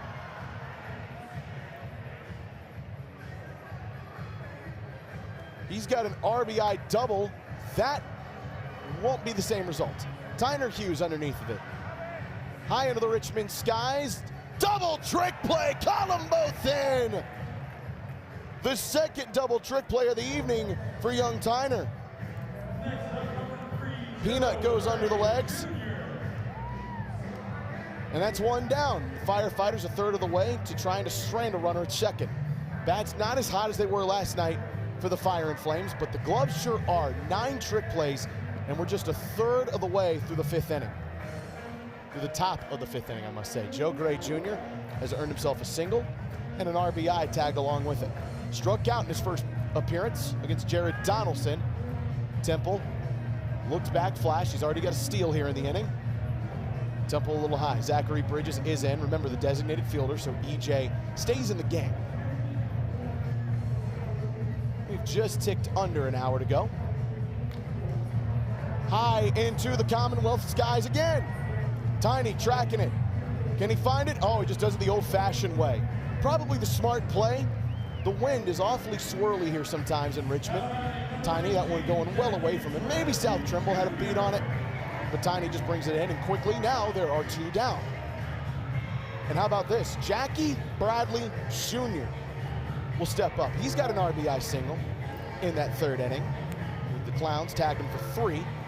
So Austin Temple got to be awfully careful. And look, he gave up JBJ's first banana ball home run in Montgomery. The next time he faced him, struck him out. Talk about the best of both worlds. JBJ bent at the knees at that one. Didn't like the call, doesn't matter. It's a 1-1 count.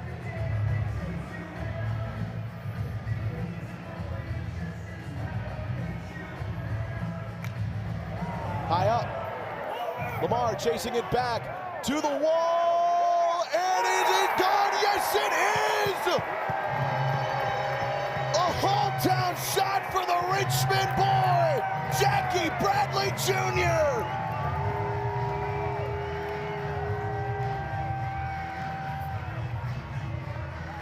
The kid comes back home, and he finds himself a doozy of a dinger.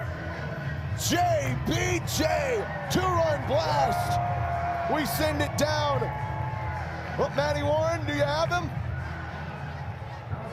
Hey, first professional home run in your hometown. How special is this for you? It's amazing. I do it for the hometown crowd. I love it. What up, Mom? Oh, this is Jackie's mom. Mom, what did you think? Perfect timing. Thank you so much. Appreciate it. Love y'all, Richmond. Oh, that was perfect time. You can't make this up, guys. Well, that was sweet. Miss Alfreda down on the sidelines to see her kid get the hometown home run. AT, as soon as the home run gets given up, he finds a way to get the 3rd out. Wondering why that couldn't have happened just a moment ago. JBJ off the end of the bat. Lamar trying desperately to get that one, couldn't do it. And how about this? JBJ, another homer on a sparkling start to his banana ball career, gives the Clowns a 2-0 lead in the 5th inning. Let's go down to the field for a little fire line. All units, all units.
Man, those guys can play the drums and play them well with fire shooting into the sky out of their kits.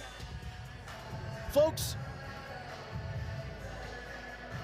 Nick Wilson is onto the bump. I want to take you back. Look at this. That kid just had the home run ball in her hands. Oh, don't say that word. She just said a naughty word, I think. That's all right. That swing from JBJ, filthier than that kid's vocabulary. And here's Nick Wilson, bell bottoms and all. Comes on in with the Jordans on his feet.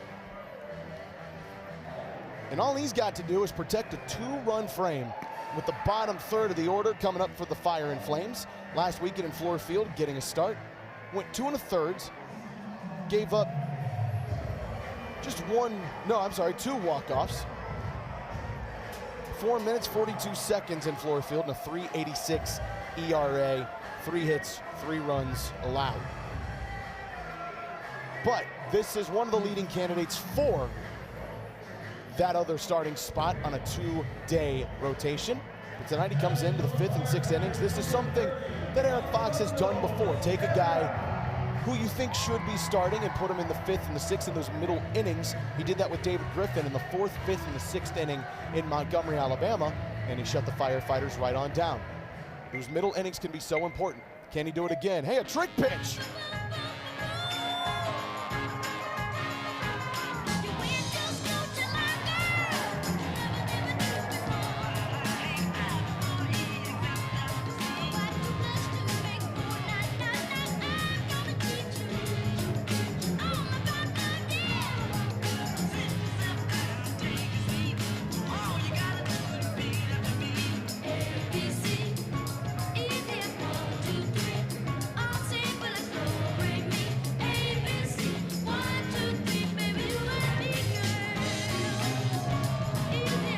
Wilson's MPI is going to torpedo, but he got a strike out of it, so I think it's probably worth the trade-off. He just said, you know what, the clock can wait. I'm going to try this. Armando down the left field line, into the stands. It's a bobble. Oh, no! They call him out. I thought it was a bobble. Hold on a minute. That looked like a bobble to me. I do not believe that should have been a fan-caught foul ball. Yep, that's clearly bobbled. That is clearly bobbled. Clearly bobbled. That should not be a fan-caught foul ball. Absolutely shouldn't. You have to catch it cleanly out of the sky. If it goes through your hands, it doesn't matter. You can't catch it on a second chance. It is a bobble, therefore it should be safe. We have a conference. Hunter Ives talking with Jake Moore, John Crosser, and Chad Little, who made the call at third base. Armando was pretty adamant right off the rip that that was safe.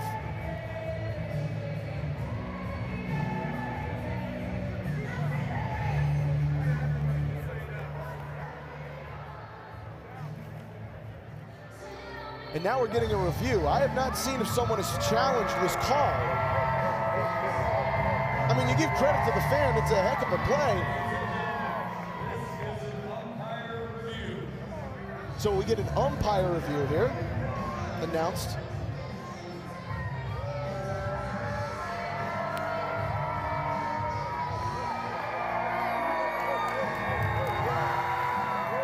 I don't think there's much more to say. He did not catch it cleanly. It's a cool catch. It's a cool moment for him. Like he's bobbling it like 4 or 5 times. Here's the call. In a minute. Armando, by the way, has not even left the circle.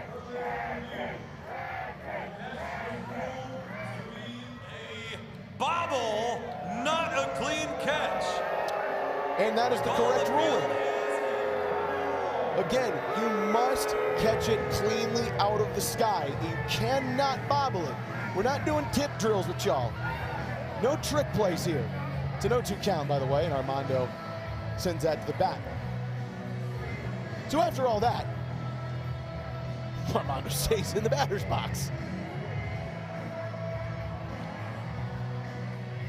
Mondo stays alive. That's why AJ Swiatek always says, bring a glove, because there you might not have had it. But what an inning we have seen here. Richmond's very own kid, Jackie Bradley Jr., sends an absolute laser out to left field. It took everything to get out of here, but he launches his 4th homer of the year out to left field. Bouncer over to Jalen Vasquez at second base, has a little trouble with the transfer behind the back, but he does get it in time for the out. And so the trick play column goes back to a 9-9 advantage for the Firefighters. Remember, if it's tied, equalizer point would not be awarded. D-Mac, we are really testing the fans here, but that one doesn't even get close to him.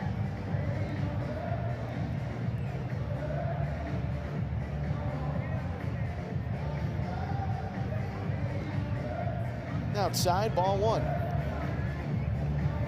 D-Mac, his first appearance up, got himself a single, forcing Nick Wilson to have to bring something in.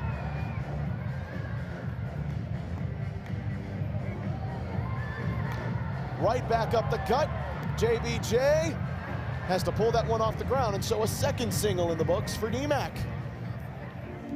And you'll clearly get Noah Bridges onto the base pads. And Mason Maxwell strides on in. Here's already got an RBI single to his name, a couple this weekend. They really need him to get on base here and give something for South Tremble.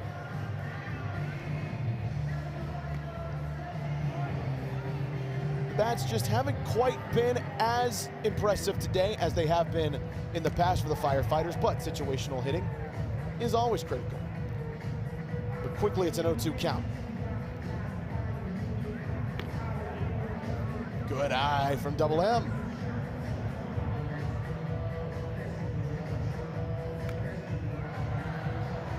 Back, out, foul.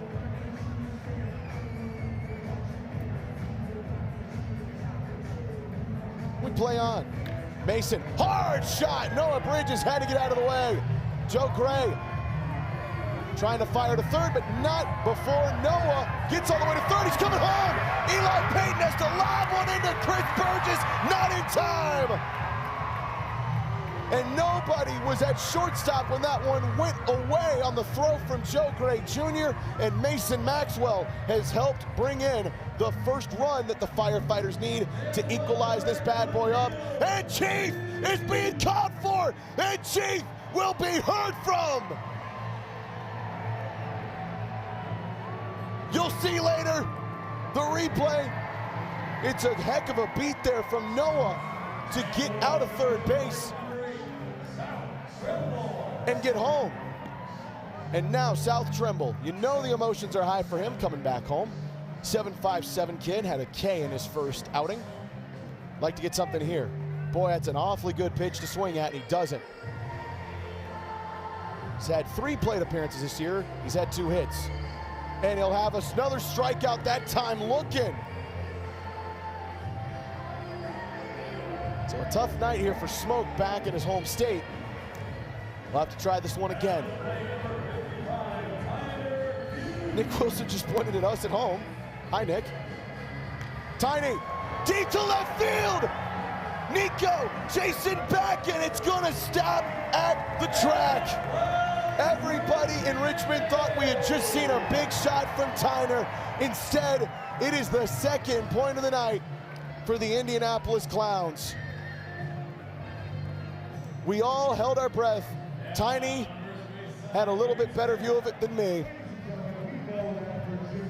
For lovers, or at least that's what we say. So we found a bachelorette and 3 eligible bachelors. She is going to feel all 3 potential dates, and whichever one she chooses, we are going to give them an all-expense paid trip to this game of Banana Ball. Because why not? All right, what is your name? I'm Kate. Hi, Kate. All right, Kate. Feel bachelor number 1. Okay, all right, not bad. Take a couple steps to your side. There's number 2. Oh, hey, don't pull the hair, jeez. All right, and bachelor number 3. Okay, hey, calm down, Kate, calm down. Bachelor number 3. Okay, all right, now stand here.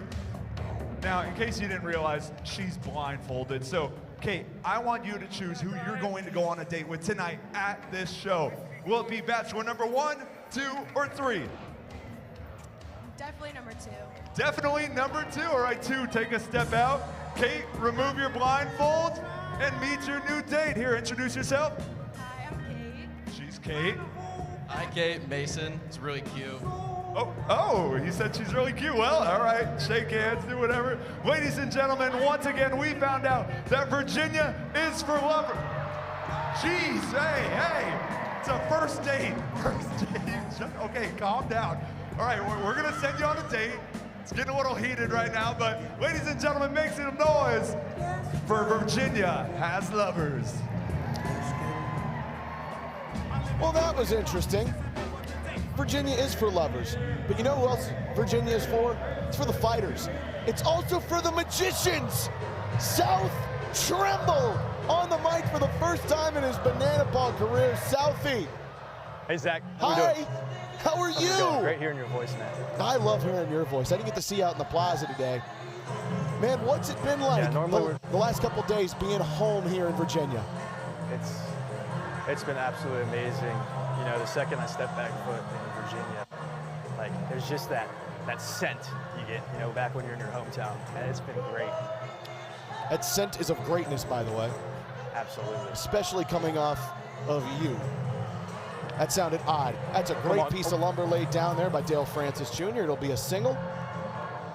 And the Clowns start out this inning, much like they did the last couple, with a base runner. South, you have some history in this city as well. George Mason, you helped win an Atlantic 10 championship at that stadium just across the street. Absolutely. Right over there, 2023, Pats won the A10 tournament. Literally the best moments of my life. So many memories here. Oh, come on. Yeah, Peanut. good play, Peanut. Impressive. Go, boy. Come on. Bounce pass over to first. Not in time, but they do book the trick play. Good effort. And that's important. Trick play battle a little closer today than it was last night. That's the 10th trick play of the evening. For the Firefighters, Peanut gets another one on the board. He is just sensational out in the field. Now, last year when we played in Richmond, South did not get a chance to play because he took a fastball to the face, I think in the offseason, right? Yeah, preseason. Yeah, I got hit by a mid-90s fastball. Quick recovery, though. About to say, did it hurt? Oh, yeah, but, you know, it's all about toughness. I'm just glad I didn't lose any teeth or, you know, lose my vision. My question is, if you're a magician, why didn't you just move the ball? You know, that's a good question. I definitely am a magician, but I don't have the force. Ooh, like, good point. I wish I did. Good point. Sometimes we mix them up. Chance for a double play. Peanut between the legs. Timer over to first. It will not be in time. So another out is recorded at second. But Correll Prime moves like a deer down the line, and it'll be a fielder's choice. We're doing some hard 90s tonight. Man, these are some tough ones. Infield playing a hair slow, but Peanut gets himself yet another trick play. He's on the verge of turning a rare trio of trick plays for a trio of outs if he gets one more hit to him. Hey, Zach, can I ask how the booth is up there? How the booth is? It's pretty cool, actually. Nice. I definitely thought you were about to hit me with the Drew Yanesta, it doesn't matter how the booth is. I was so ready for it. I took a pause. It's quite good. I'll have to get you up here at some point. You appeared in Montgomery for like one question and then left me. Yeah, that was a fun time. Yeah, disappeared out of the booth. Baseball runs deep in the family of the Trimbles. His brother Fenwick is now with the Miami Marlins. James Madison product. Is that one sent to the heavens? You think Fenwick's watching tonionight? Can you repeat that? Yeah, you think Fenwick's watching tonight? Your brother, who's obviously with the Marlins? Yeah, definitely. He's tuning in. I think they're playing actually tonight as well. Malachi will take the steal a second. Zachary Bridges has a little trouble on the transfer. It's a 2-2 count. This could be a little trouble here for the Firefighters. Austin Temple would love a ground ball or a K here to get out of this one. Runner in scoring position. South Trimble on the microphone, as you can see. That one gets by ZB. And Malachi is now to third. And a ball four sprint easily would get another run across for the Clowns. Hey, right here, Temple. You're good. You're good, bud. Let's go. Let him know, Southie. Hey, he's got this. Most people are going to ask where the name comes from. That is an historic name in your family. The name South Tremble. Yes. Oh, that is a beautiful moving pitch, but it is a ball four sprint. And that will score a run. Malachi flashes on home. And for the second straight inning, third time in 4 innings now, the Clowns will bring across a run. So Chris Burgess with an RBI ball four sprint. How much do you get asked about the first name? Because it is a special name in your family. Line down the left field line. We wait for the answer from South. Can you repeat that? Sorry, Yes. I didn't hear How anything. often do you get asked about the name South, considering it is one of very special meaning to your family? All the time. They say it's a family name, but everyone asks if I have a brother named North, or they just don't believe me. In fact, you were asked at the beginning of the year, as Austin Temple runs it up to a 1-2 count, what a new name you would be if you could have the opportunity to choose one. You said North yourself. Yeah, I've heard Listen it. to that laugh. I've heard Listen to that teenage humor from him. I've heard Hard it shot. Oh yeah. Tiny trick between play. the legs. Caught that one in for a trick play. South Tremble. I've heard it so many times though that I've just gone with it. You know what? I don't blame you for 1 second.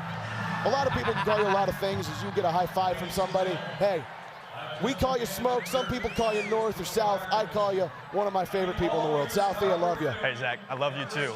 South Go Tremble. Virginia, baby. 2 up, 2 down, right? Let's go. Let's go. 2 up, 2 down.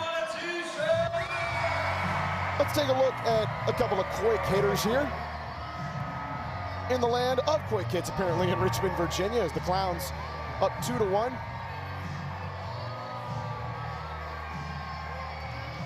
But last night, Las Vegas, Party Animals gambled in the strike zone and they lost a lot of money and a lot of hits and a lot of runs. Look at this. Hit, home run, hit, right through 23 hits for the Coconuts. Banana ball record. One that has either been broken or tied already twice before last night. 22 hits for the Clowns on April 10th. 1 day later, the Firefighters did it to somebody else. That would be the Party Animals, by the way. Party Animals have been on the receiving end of some bad nights from the opposing team at the plate.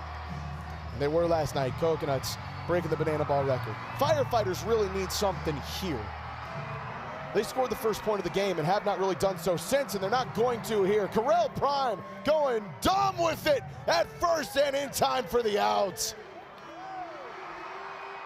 Took a couple of chances with it, but Prime gets the trick play out on a quick hit from Dalton Cornett.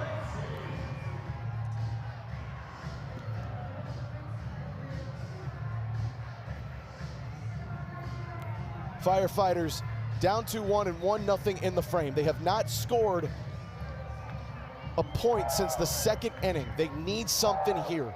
They've had a couple of opportunities, had 2 on, down 1 run in the third inning, but could not bring those 2 runs home, and that looks massive right now considering how close this trick play battle is. The Clowns fighting for that equalizer point as Lacey stares that one into the dirt. 2-2 count. Now would be about as good a time as ever for his second home run of the year. He'll also take 1 up high.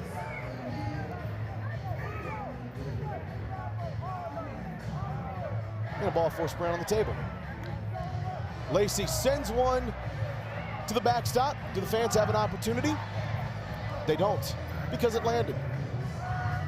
So we play on.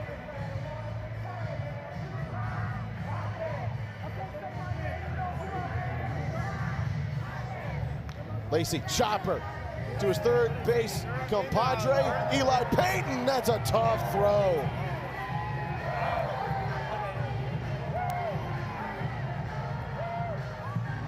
Little consternation on if that was fair or foul. Boy, I thought it was foul. Logan Lacey thinks it's foul. Val Perez thinks it's foul, but they call it fair. So now EJ represents the last opportunity for the Firefighters to salvage a point. Boy, they need him. EJ has reached on a ball four sprint tonight and then flew out to left field. Into the stands. Could history repeat itself? I can't see. They say it's a fan-caught foul ball, and it is! And everything is going the way of the Indianapolis Clowns tonight. The second weekend in a row that Eric Jones Jr. has flown out to a fan. You know the rules. If a fan catches a foul ball, it's an out. Everything going the Clowns' way. And that means that's a big plus to JBJ's mother, who was in the crowd with Maddie Warren. Hey, Zach, I'm down here, not in the crowd, but actually on the sidelines with Jackie Bradley Jr.'s mom, Alfreda, who is down here at the perfect time for Jackie's home run earlier. So we're gonna start there. What was going through your mind when you're making your way down to the field and now you also see him hit that home run? So as I was coming around from section 117, I was trying to get here as fast as I could because I knew something was about to happen. And by the time I started walking down the stairs, there was the home run. So I just basically, jogged down with joy, was excited about meeting him at home plate. Where does that feel like that ranks for you in terms of probably so many memories that you've had of watching Jackie play, but it feels like there's something special about the fact that that was his first professional home run in his hometown? Yes, it was special because, number one, he's playing with the Clowns, which is a legendary team. And then to make his first home run in the town, the city where he was raised among the fans here in Richmond, Virginia, it's just so amazing. Well, and I know that everybody in Banana Land absolutely loves Jackie, but he also loves his hometown here. What can you kind of say about what it's meant to see him give back to his community and continue to play in Banana Ball? It's been great. I remember in 2016 when he was still with the Boston Red Sox, I organized a Jackie Bradley Jr. Community Day at Swaders Park, which is like a little park for children to come and play, and it's in Prince George. So I organized that, and I basically had the top part of the business dedicated to him, signing autographs, fans that had paid to come and see him. It was really a great experience, and I think that that was a highlight to show the fans in Prince George County and the surrounding areas that Jackie was committed to being faithful to the community and the people that have supported him over the years. Well, I know where Jackie gets it from, and I know why we love him so much. Alfreda Hagens, Jackie Bradley Jr.'s mom, just an absolute gem of a human being, and it's just been so special to have you here. Thanks so much. Zach, back up to you. It has been so special to have Jackie Bradley Jr.'s family here with us. Caden Peanut Green has just gotten another trick play on the board for the Firefighters. They lead it with a count of 13. Right now I have it 13-11. Again, waiting on our official scorer to tell me for sure. There's maybe one or two that we're looking at, but 13-11 is what I got it at. Peanut's been special as that one leans foul towards Logan Lacey. He throws it to first, trying to prove a point. Point heard, Logan. You didn't like that foul ball call in the last half inning. That is a doozy of a slider. It won't go.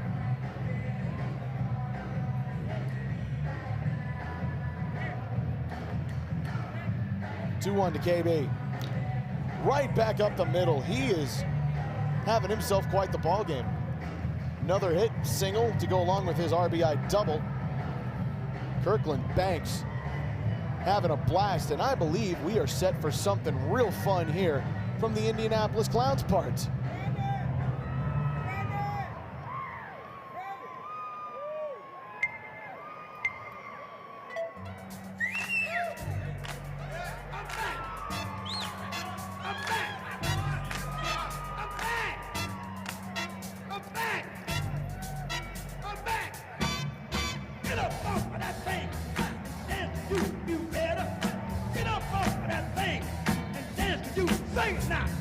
Get up off of that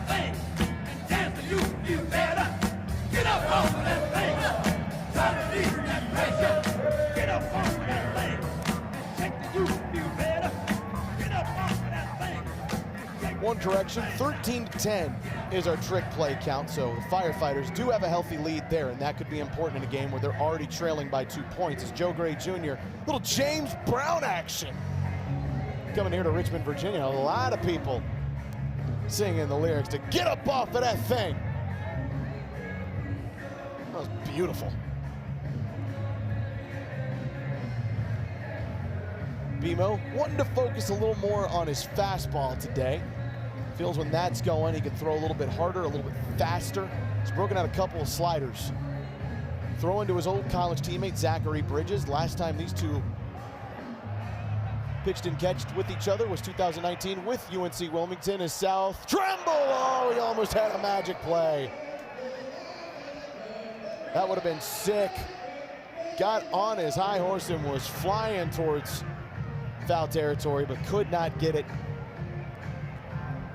And so it lands foul. Look at this. Oh man, it's just a game of inches there. Might have been a tough one to catch, because if you do, you got to come right back up and fire back to second. Kirkland Banks might have been able to take second. Ooh, a pickoff. Oh no. Kirkland Banks broke it for second, then put on the brakes and quickly got back before Bimo had an opportunity. 1-2. Inside, backwards K. Big slicer there for Bimo. Inside part.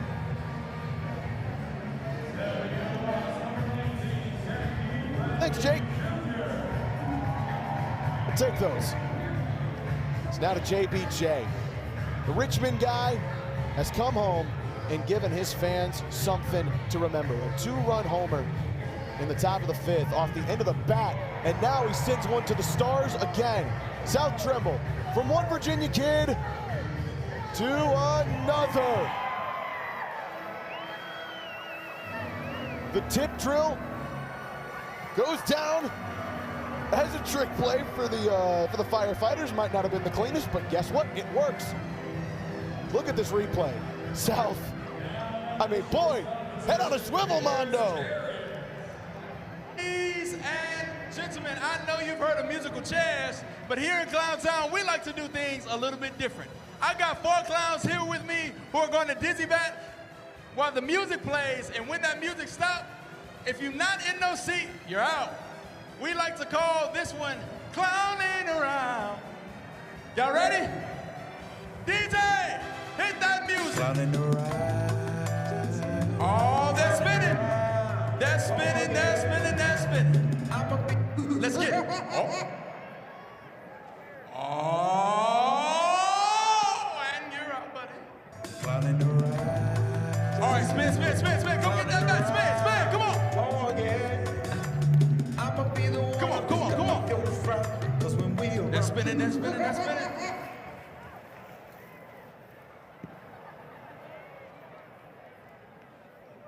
Come on, last round. Spin, spin, spin. Clowning around. Oh, yeah.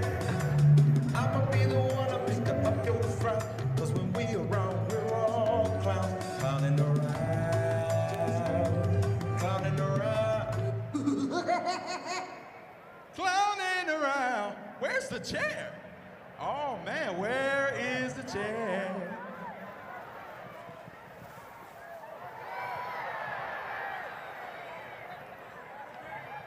Time.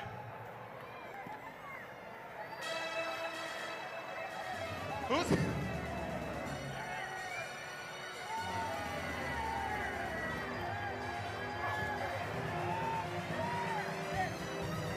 and that is Clowning Around. Thank you.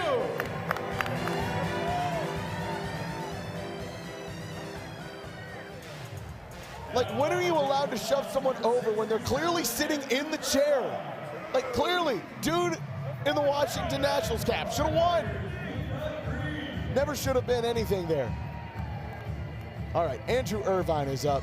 Another Clowns batter, and quickly gets Caden Green swinging. And boy, Firefighters need Peanut to get something here. He's got a couple of Ks to his name.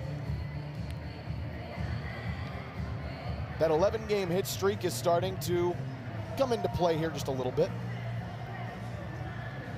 They need the hottest bat in the league to find a swing. Clean top of the 7th. Can you take advantage of it?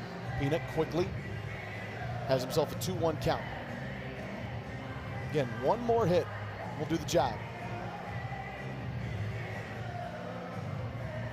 In terms of tying his record of hits from last year.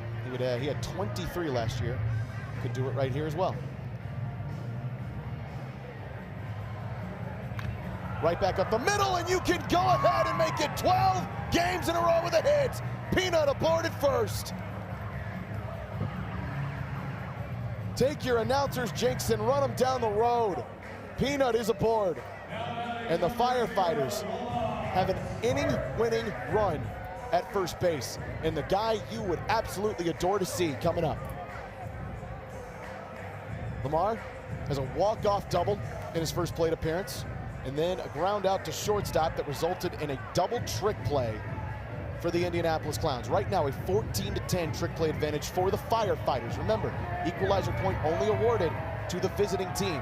So if the Fighters have more trick plays than the Clowns after the final full inning, but as we go into the final inning, if they have more trick plays, they will deny the equalizer point. So right now, we look like we should play full 9. So after 8 innings, the Firefighters, should they have more, would deny the equalizer point.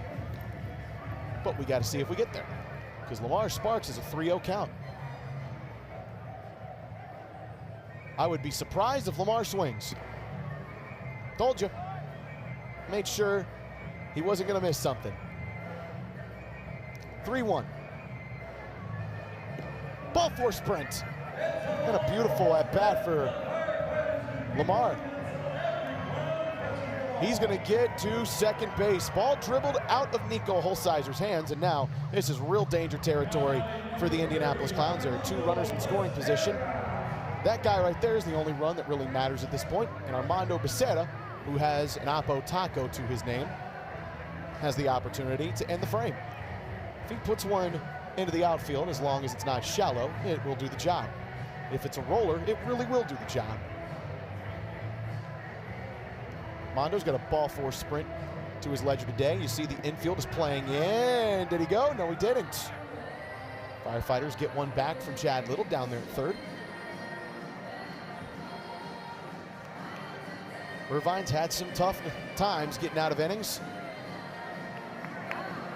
He really needs a miracle here to give the Clowns a 3-1 lead going into the 8th. Firefighters, all they can do going into the 9th would be to tie it.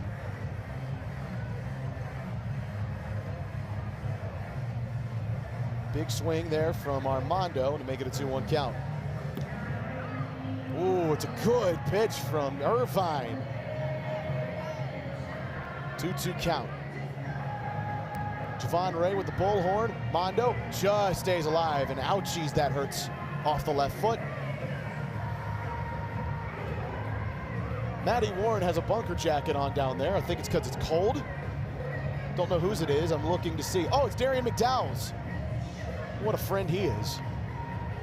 2-2. Mondo again. Stay off the foot, Mondo.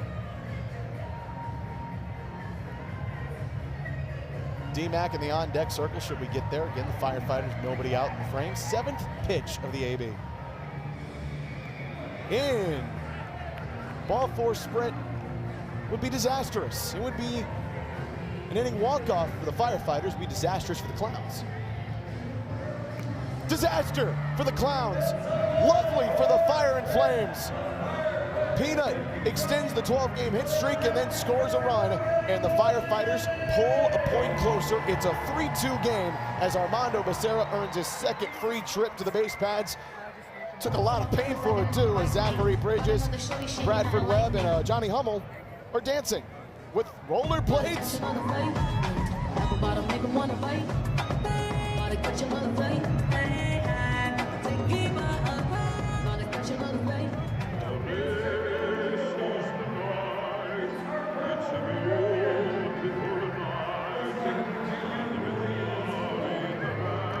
Well, that was beautiful. Johnny Hummel scared the daylights, by the way, out of Chief earlier with those rollerblades on. Here are the trick plays tonight, and there are much more to choose from here in Richmond. Joe Gray Jr.'s done a lot of good stuff. Jackie Bradley Jr. in on it in his hometown. Logan Lacey, oh, that was ridiculous. Right now, it is a 14-10 advantage in favor of the Fire and Flames. Again, if the away team has more trick plays than the home team going into the final inning, they get a point. If the home team has more, points denied. It doesn't matter. Firefighters right now desperately need more trick plays just to ensure it. They get 3 trick plays in the top half of this frame. It's going to be real difficult for the Clowns to catch back up. Again, not saying it's impossible, but it would be improbable. 7 trick plays really just about does the job in terms of a gap. And look who's on the field, on the mound. Ben Dumb. And look at the special jersey he's got on. The VCU nod. Look at the smile on that man's face. You heard him from Matty Warren a little bit earlier. He is as fired up as you can get to come back home where he played his college baseball and get one more crack at it. He closed out the Firefighters' win last year in Game 2 against the Texas Tailgaters in Richmond, as that one goes foul off the bat of Bobby Leday. Now they need him to have a clean inning here. Broken bat special. Tyner Hughes, tip drill, right to himself. It'll do the job. Had a couple of those pieces of wood lumbering out. But Tyner has been special tonight. In the trick play column, he's got 4 to his name. Peanut, by the way, has got 5.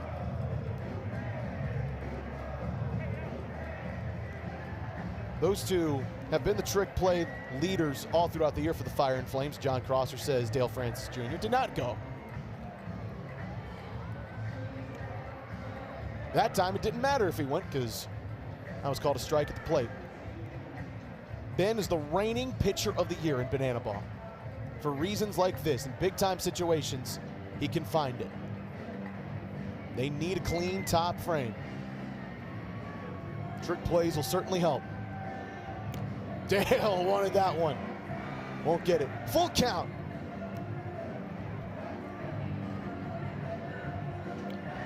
Swings at that one and sends it into the netting. Dale's already got himself a single tonight. Like another one. Ben Dunn would like a strikeout or a trick play. Could he get a fan caught foul ball? No. To the roof. Quite the battle here from DFJ.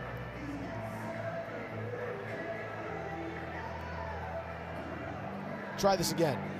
Dale strikes out. Ben Dunn the third. Break out the sprinkler system. The silencer does his job.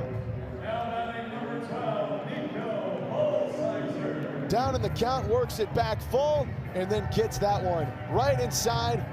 Dale offers, and now we go to Nico Holsizer, who's got a ball 4 sprint today, along with a backwards K, and got on via fielder's choice. Right back up the middle, Tyner by him, and that's a single for Nico. So give him his first hit on the evening. And the Clowns put a run on. And they would absolutely love to find a way to get him home. If they do, it puts a lot of pressure on the Fire and Flames coming up. D-Mac, Mason, and South are the guys due up. Prime. Boy, that just saved a lot of people in the suites. There's a kid up there with his bare hand out. Donnie just tried to slide tackle Clark. Good on you, Donnie. Ben and Prime have faced each other so many times in Banana Ball. Quickly an 0-2 count. Primer staying alive. Got a couple trick plays to his night. Does not have a hit. Has also reached via fielder's choice. Peanut looking for 6. Between the legs, you can call it in. The 6th trick play of the night for Peanut. The Firefighters lead it 16-10 in the trick play column. They got an opportunity here. They need to get a run across to make it a tie game going into the 9th. as we dim the lights and play Lean on Me here in Richmond.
Strong, lighting their phones up and putting on for their city. This is a beautiful encapsulation of what Virginia is all about. Right now, the Firefighters need to lean on each other a little bit here and get something going. The guy on the mound is Gage Voorhees. That name should be so familiar. He's a former firefighter, turned banana, turned Indianapolis Clown. There you see the line score he's working with. His team up by a point.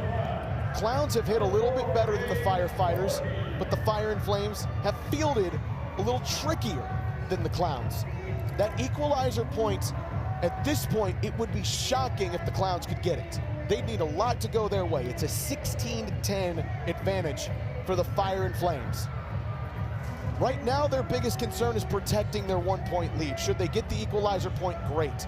Up to bat, Dakota McFadden, who's got himself a couple of singles tonight. Mason Maxwell, who's got himself an RBI single, and then South Trimble with 2 strikeouts. Right now is when the Firefighters have got to go. You get this here. You go to the top of the 9th with the tie game, but more importantly, you would go to the bottom of the 9th with the top of your order going. The Firefighters do have the golden at bat in their back pocket, as do the Clowns. D-Mac rockets one back above the press box. Due up for the Clowns in the top of the 9th would be Chris Burgess, Eli Payton, and Brian Dansereau. Firefighters could use it here as D-Mac swings over that one for strike 2.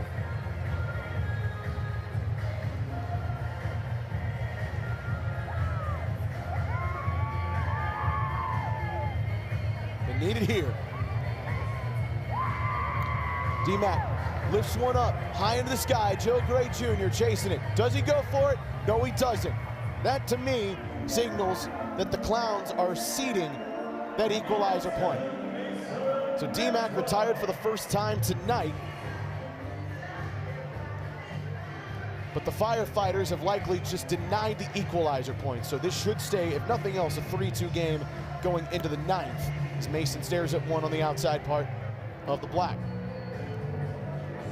Mason, 444 average over his last month. He's got 8 hits. Quickly finds himself in an 0-2 hole. 474 on base percentage with a ball 4 sprint. Everything has really come via swing in the bat. Goes inside.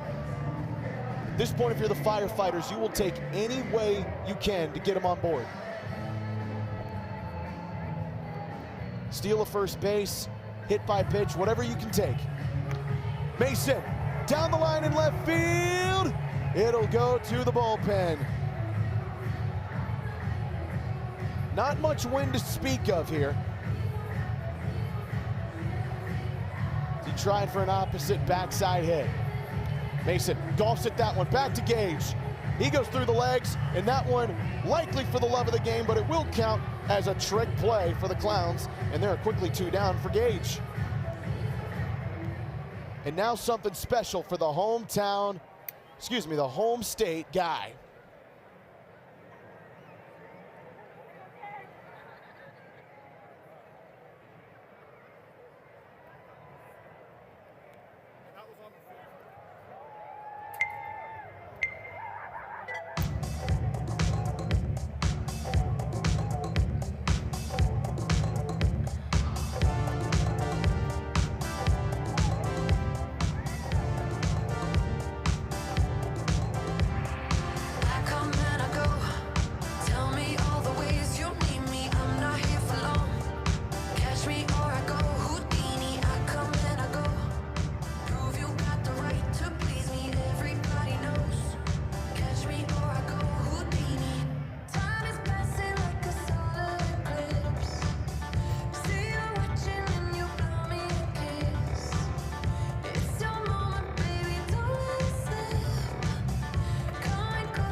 isn't it? Houdini for the magician. There were fire and flames on the field. Got to get those out of there. There are cards on the field for South Tremble, the hometown. I keep calling him hometown. He's from Virginia Beach. The home state boy comes back and tries to live out a childhood dream here in Virginia. Oh, that was nice from Gage, handing Southie something back.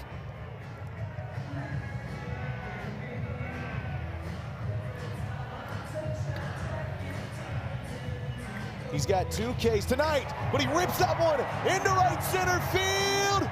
South Tremble easily will race around with a double, and the inning-winning run is aboard. He's got a little walk-up magic in him. And now, how about this? Tyner Hughes steps in. Likely his last shot to continue his 11-game hitting streak, and if he does, it probably wins the inning. That might not do it. Burgess, and on one pitch, the runner is stranded. The Firefighters can't get the point, and we're going to the 9th inning with the Clowns' 3-2 lead. My goodness gracious. Kaz Egan is explaining the final inning rules to these great fans in Virginia. Officially now, the Firefighters have denied the equalizer points, so it will stay a 3-2 game going to the top of the 9th. You expect that Ben Dunn will be the pitcher here for the Fire and Flames? All runs in this inning now are scored as a point. So if the Clowns get a run, it automatically goes on their ledger. If the Firefighters, though, score 2 runs and keep it at a 3-2 game going into the bottom half, if they can score 2 runs, the game is over. Sam Tenez is here.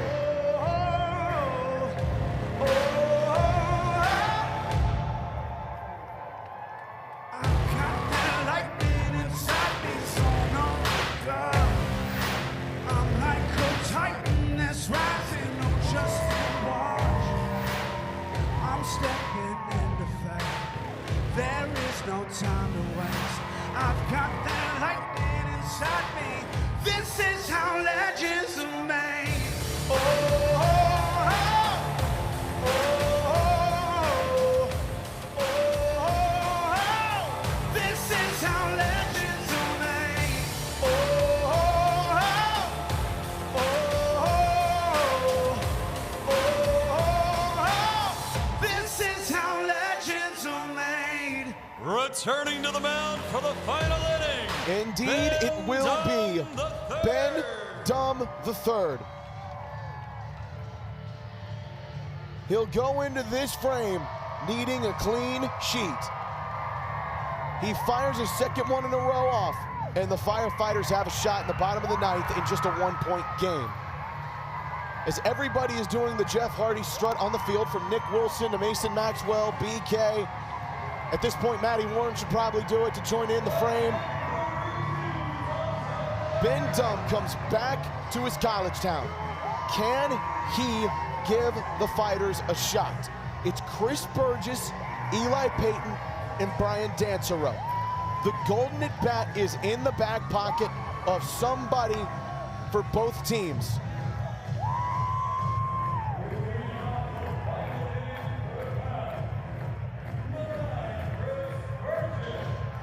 Last night it was Jackie Bradley Jr. who was the golden at bat. Do they give it to him again after a night of home runs? That is a fire pitch for a strike. Or do you give someone else a shot? Nico Holsizer has a couple of home runs in his last 2 weekends. Does he get an opportunity? That one goes outside. Does Joe Gray Jr. get the bat in his hands potentially? Do we just send it up? Who knows? Dansereau, hard shot to Tiny. Oh, he did the trick play for the love of the game. Firefighters flirting with a little 20 spot on the trick play side. Probably won't. But boy, that's a beautiful one from Tiny. And now, Eli Payton.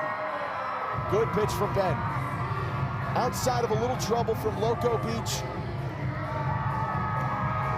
at FSU.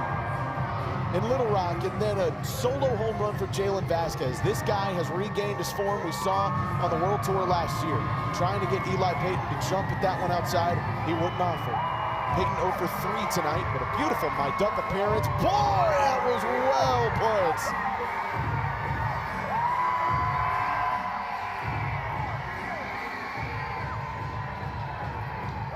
That one, Eli works it back full. Ball four sprint, not what Ben Dunn wants to give up. Eli might have just swung at ball four. That one doesn't even get out of the playing surface, so we will stay right here.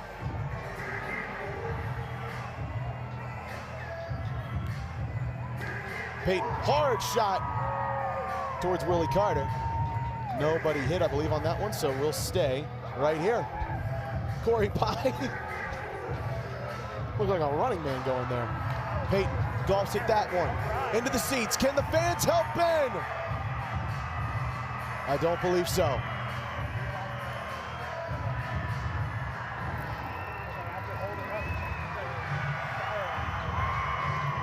Ball four sprint. Heck of an AB from Eli Payton, who puts on the brakes around first. It's good ball four sprint defense there. And now, with a runner on, the lights are out. It's time. Your golden batter, the Indianapolis Clowns, are invoking the golden batter rule. Stepping in for Brian Dancero is your hometown hero, Jackie Bradley Jr. Last night, JBJ got the golden AB shot, but struck out. Tonight, he's got a home run in front of his home fans. With the runner on, it is Flash the Kid as the designated runner for Payton. He's got a shot to right that wrong. He will not even go into a regular batting stance, make sure he takes strike one. He learned from me a little bit earlier that Ben was the pitcher of the year in this sport last year, so he knows how important this at-bat is. His fourth opportunity with the Golden Dome. Zachary Bridges trying to pump him up. I thought for a moment JBJ might have sorted at that one. Instead, hard shot by Mason. Flash on his way to third. JBJ aboard, and the golden at bat works again. And that was in the place of Brian Dancero. So quickly right back up is Kirkland Banks, but then Joe Gray Jr. and JBJ are the next two due. So a pinch runner, not really a pinch runner, the guy he just batted for, Brian Dancero, is at first. And now, double play ball really needed for Ben Dunn. Runners on the corners, just one away.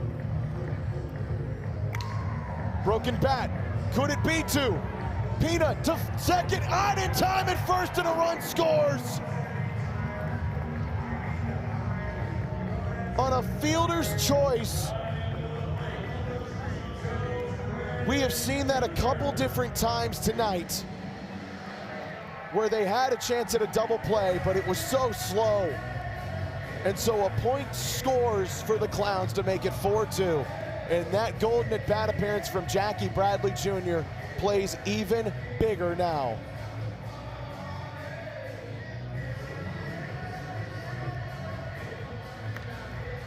Joe Gray down the line, foul.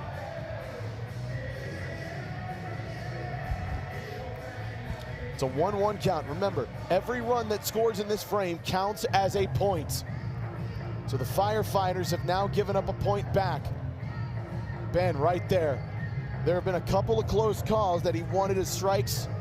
They weren't awarded. It started with a great AB from Eli Payton. Runner is off, and a swing and strike three from Joe Gray Jr. So it's just one run of damage, but it results in a point. And the Firefighters now, with Dalton Cornett, Logan Lacey, and Eric Jones Jr. coming up, have got to get points now. If you take a look at the replay, it's a beautiful splitter-looking pitch from Ben. And now the Firefighters need it more than ever. They do have a golden at bat in their pocket, but you would be hard-pressed to believe that Dalton, Logan, Eric, or Caden would be golden at bat for it. Right now, you don't even have to think about that. You've got to find a way to get him on base. Gage Voorhees had a clean bottom of the 8th. Gave up a double to South Trimble. That was all that was done.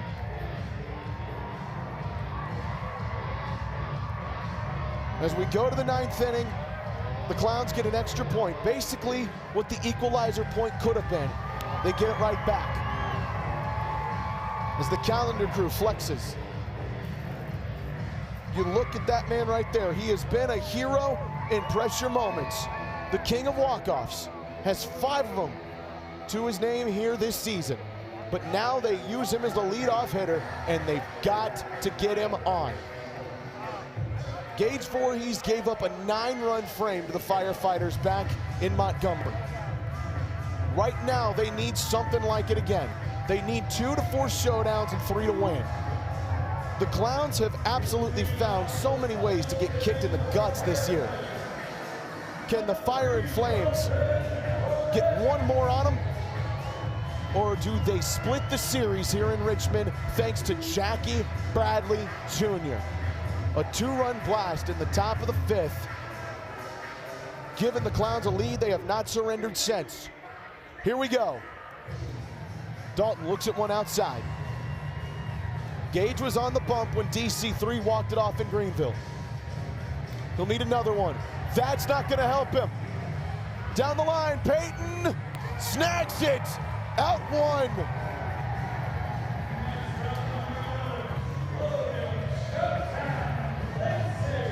There have been too many moments like that tonight where the Firefighters just cannot find the swings.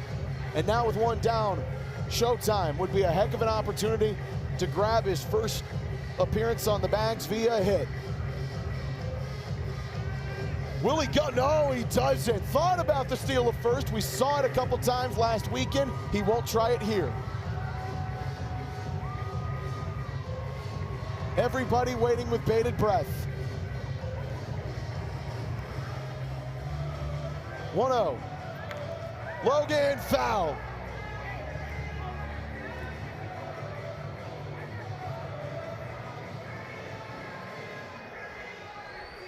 The 1-1 from Gage.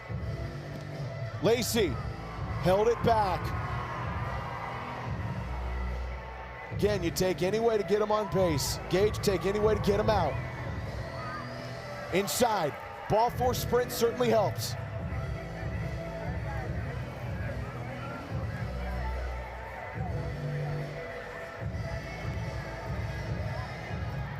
Lacey swing and miss off the face mask of Chris Burgess. Gets himself a moment. And a full count. Take a look at the replay. Ouch! That'll ring your ears. Joe Lytle still not healthy enough to play tonight. Otherwise, there could be a backup catcher situation as we would see it. Chris Burgess gonna stay on. Lacey. High into the skies in right field. Carell, Kirkland, Joe Gray chasing, 2 away.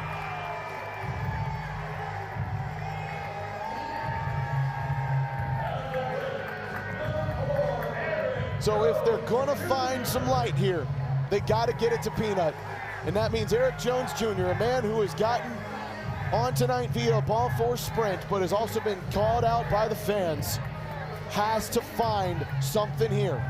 Anything to get on. EJ's month of April was pristine. He needs to carry it over here. It's a good pitch from Gage. EJ has had time catching this guy with the Savannah Bananas. Can he predict what he's going to throw? He won't swing there.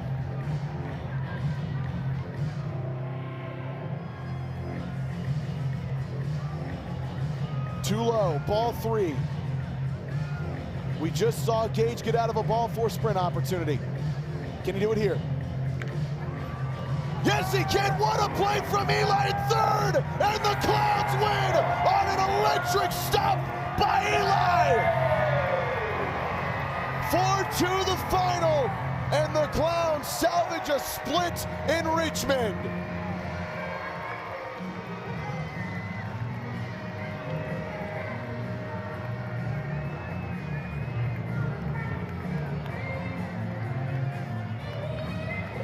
That is not a trick play, but it is one of the most impressive defensive plays you'll see.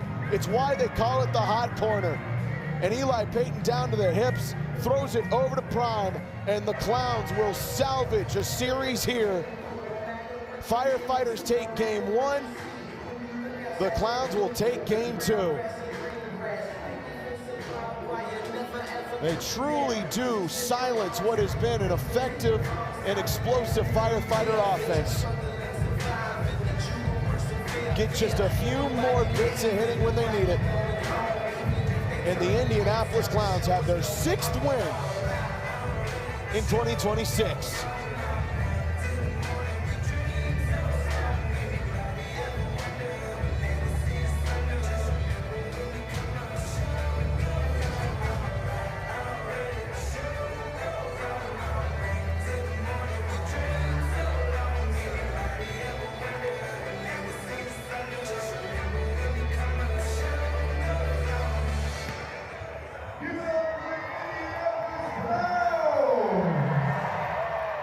What a night for the Indianapolis Clowns. After the Firefighters control most of game 1, they go with a real long rotation on the bump, and it works to perfection. They limit the Firefighters to 5 runs and 7 hits.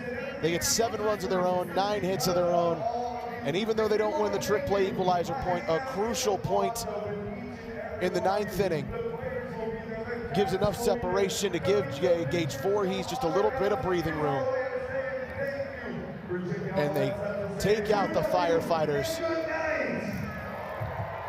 To go to 6-10 on the year, the Firefighters will fall at 9-7. They'll stay in that 2nd spot in the Banana Ball Championship League standings, but it will be a much tougher battle next week against the Coconuts, who are also racing for that 2nd spot. Tonight, the guy who we all want to hear from is the guy who calls this place his hometown. Jackie Bradley Jr. is with Maddie Warren.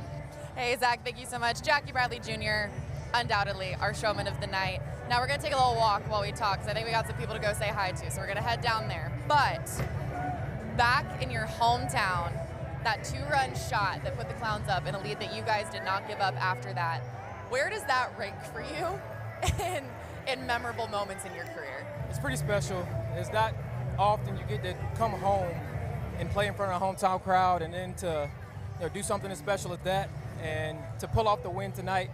It was a team effort, and I'm glad I'm a part of it. Yeah, the offense came out so hot tonight, and I know you guys obviously saw the Firefighters last weekend, see the Firefighters again last night. What is kind of the adjustment that happens to turn around from last night into today to have the offensive showing that you had? Honestly, I think just continue to trust in what we've been working on. Obviously, you get caught up in when things don't go your way, but you got to continue to put the work in and continue to know that what you're doing is going to work out. And that tonight was one of those nights.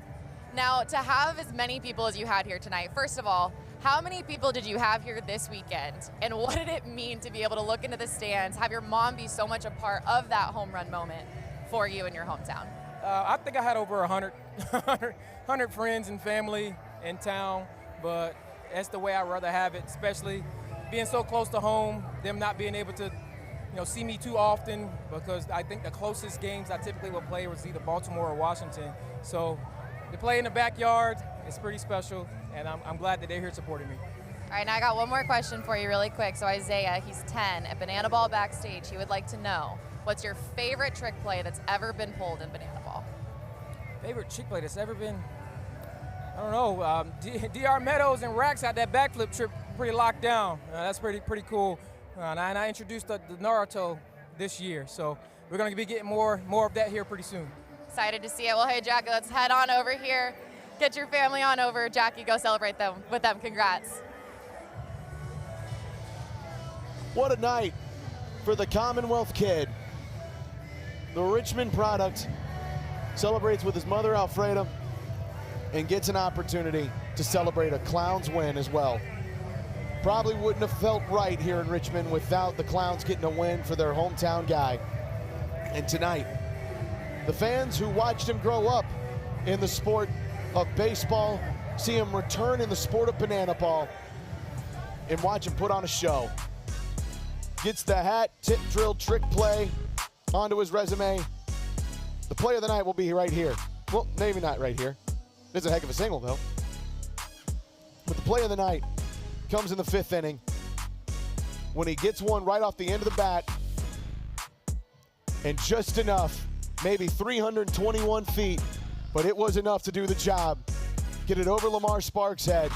2-run blast, his 4th of the year. And the Richmond kid comes home, hits a home run, gets a golden at-bat opportunity, and puts on a crucial runner that would put more pressure on the Firefighters. Tonight, it was just JBJ's night. You tip your cap to him. He's the showman of the night for good reason. 3 for 4 with a golden at-bat appearance, home run, 2-run home run, 2 singles, a trio of RBI.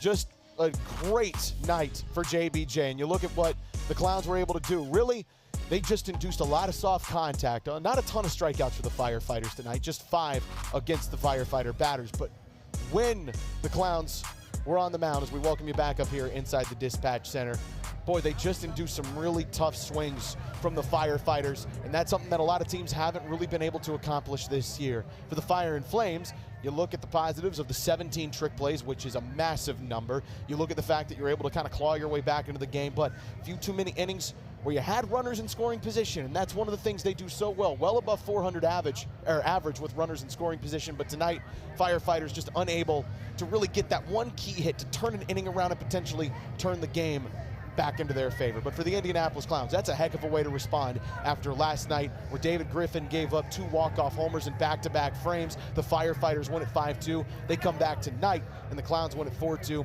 They go 6-10 now on the year. The Firefighters fall to 9-7. They'll be in Wichita, Kansas next week facing the Loco Beach Coconuts. The Indianapolis Clowns will face the Texas Tailgaters next week in a massive series now between a team still very much finding its way and a team in the Firefighters that still are rewriting its history books. And again, the next time the Firefighters win will be their 10th win.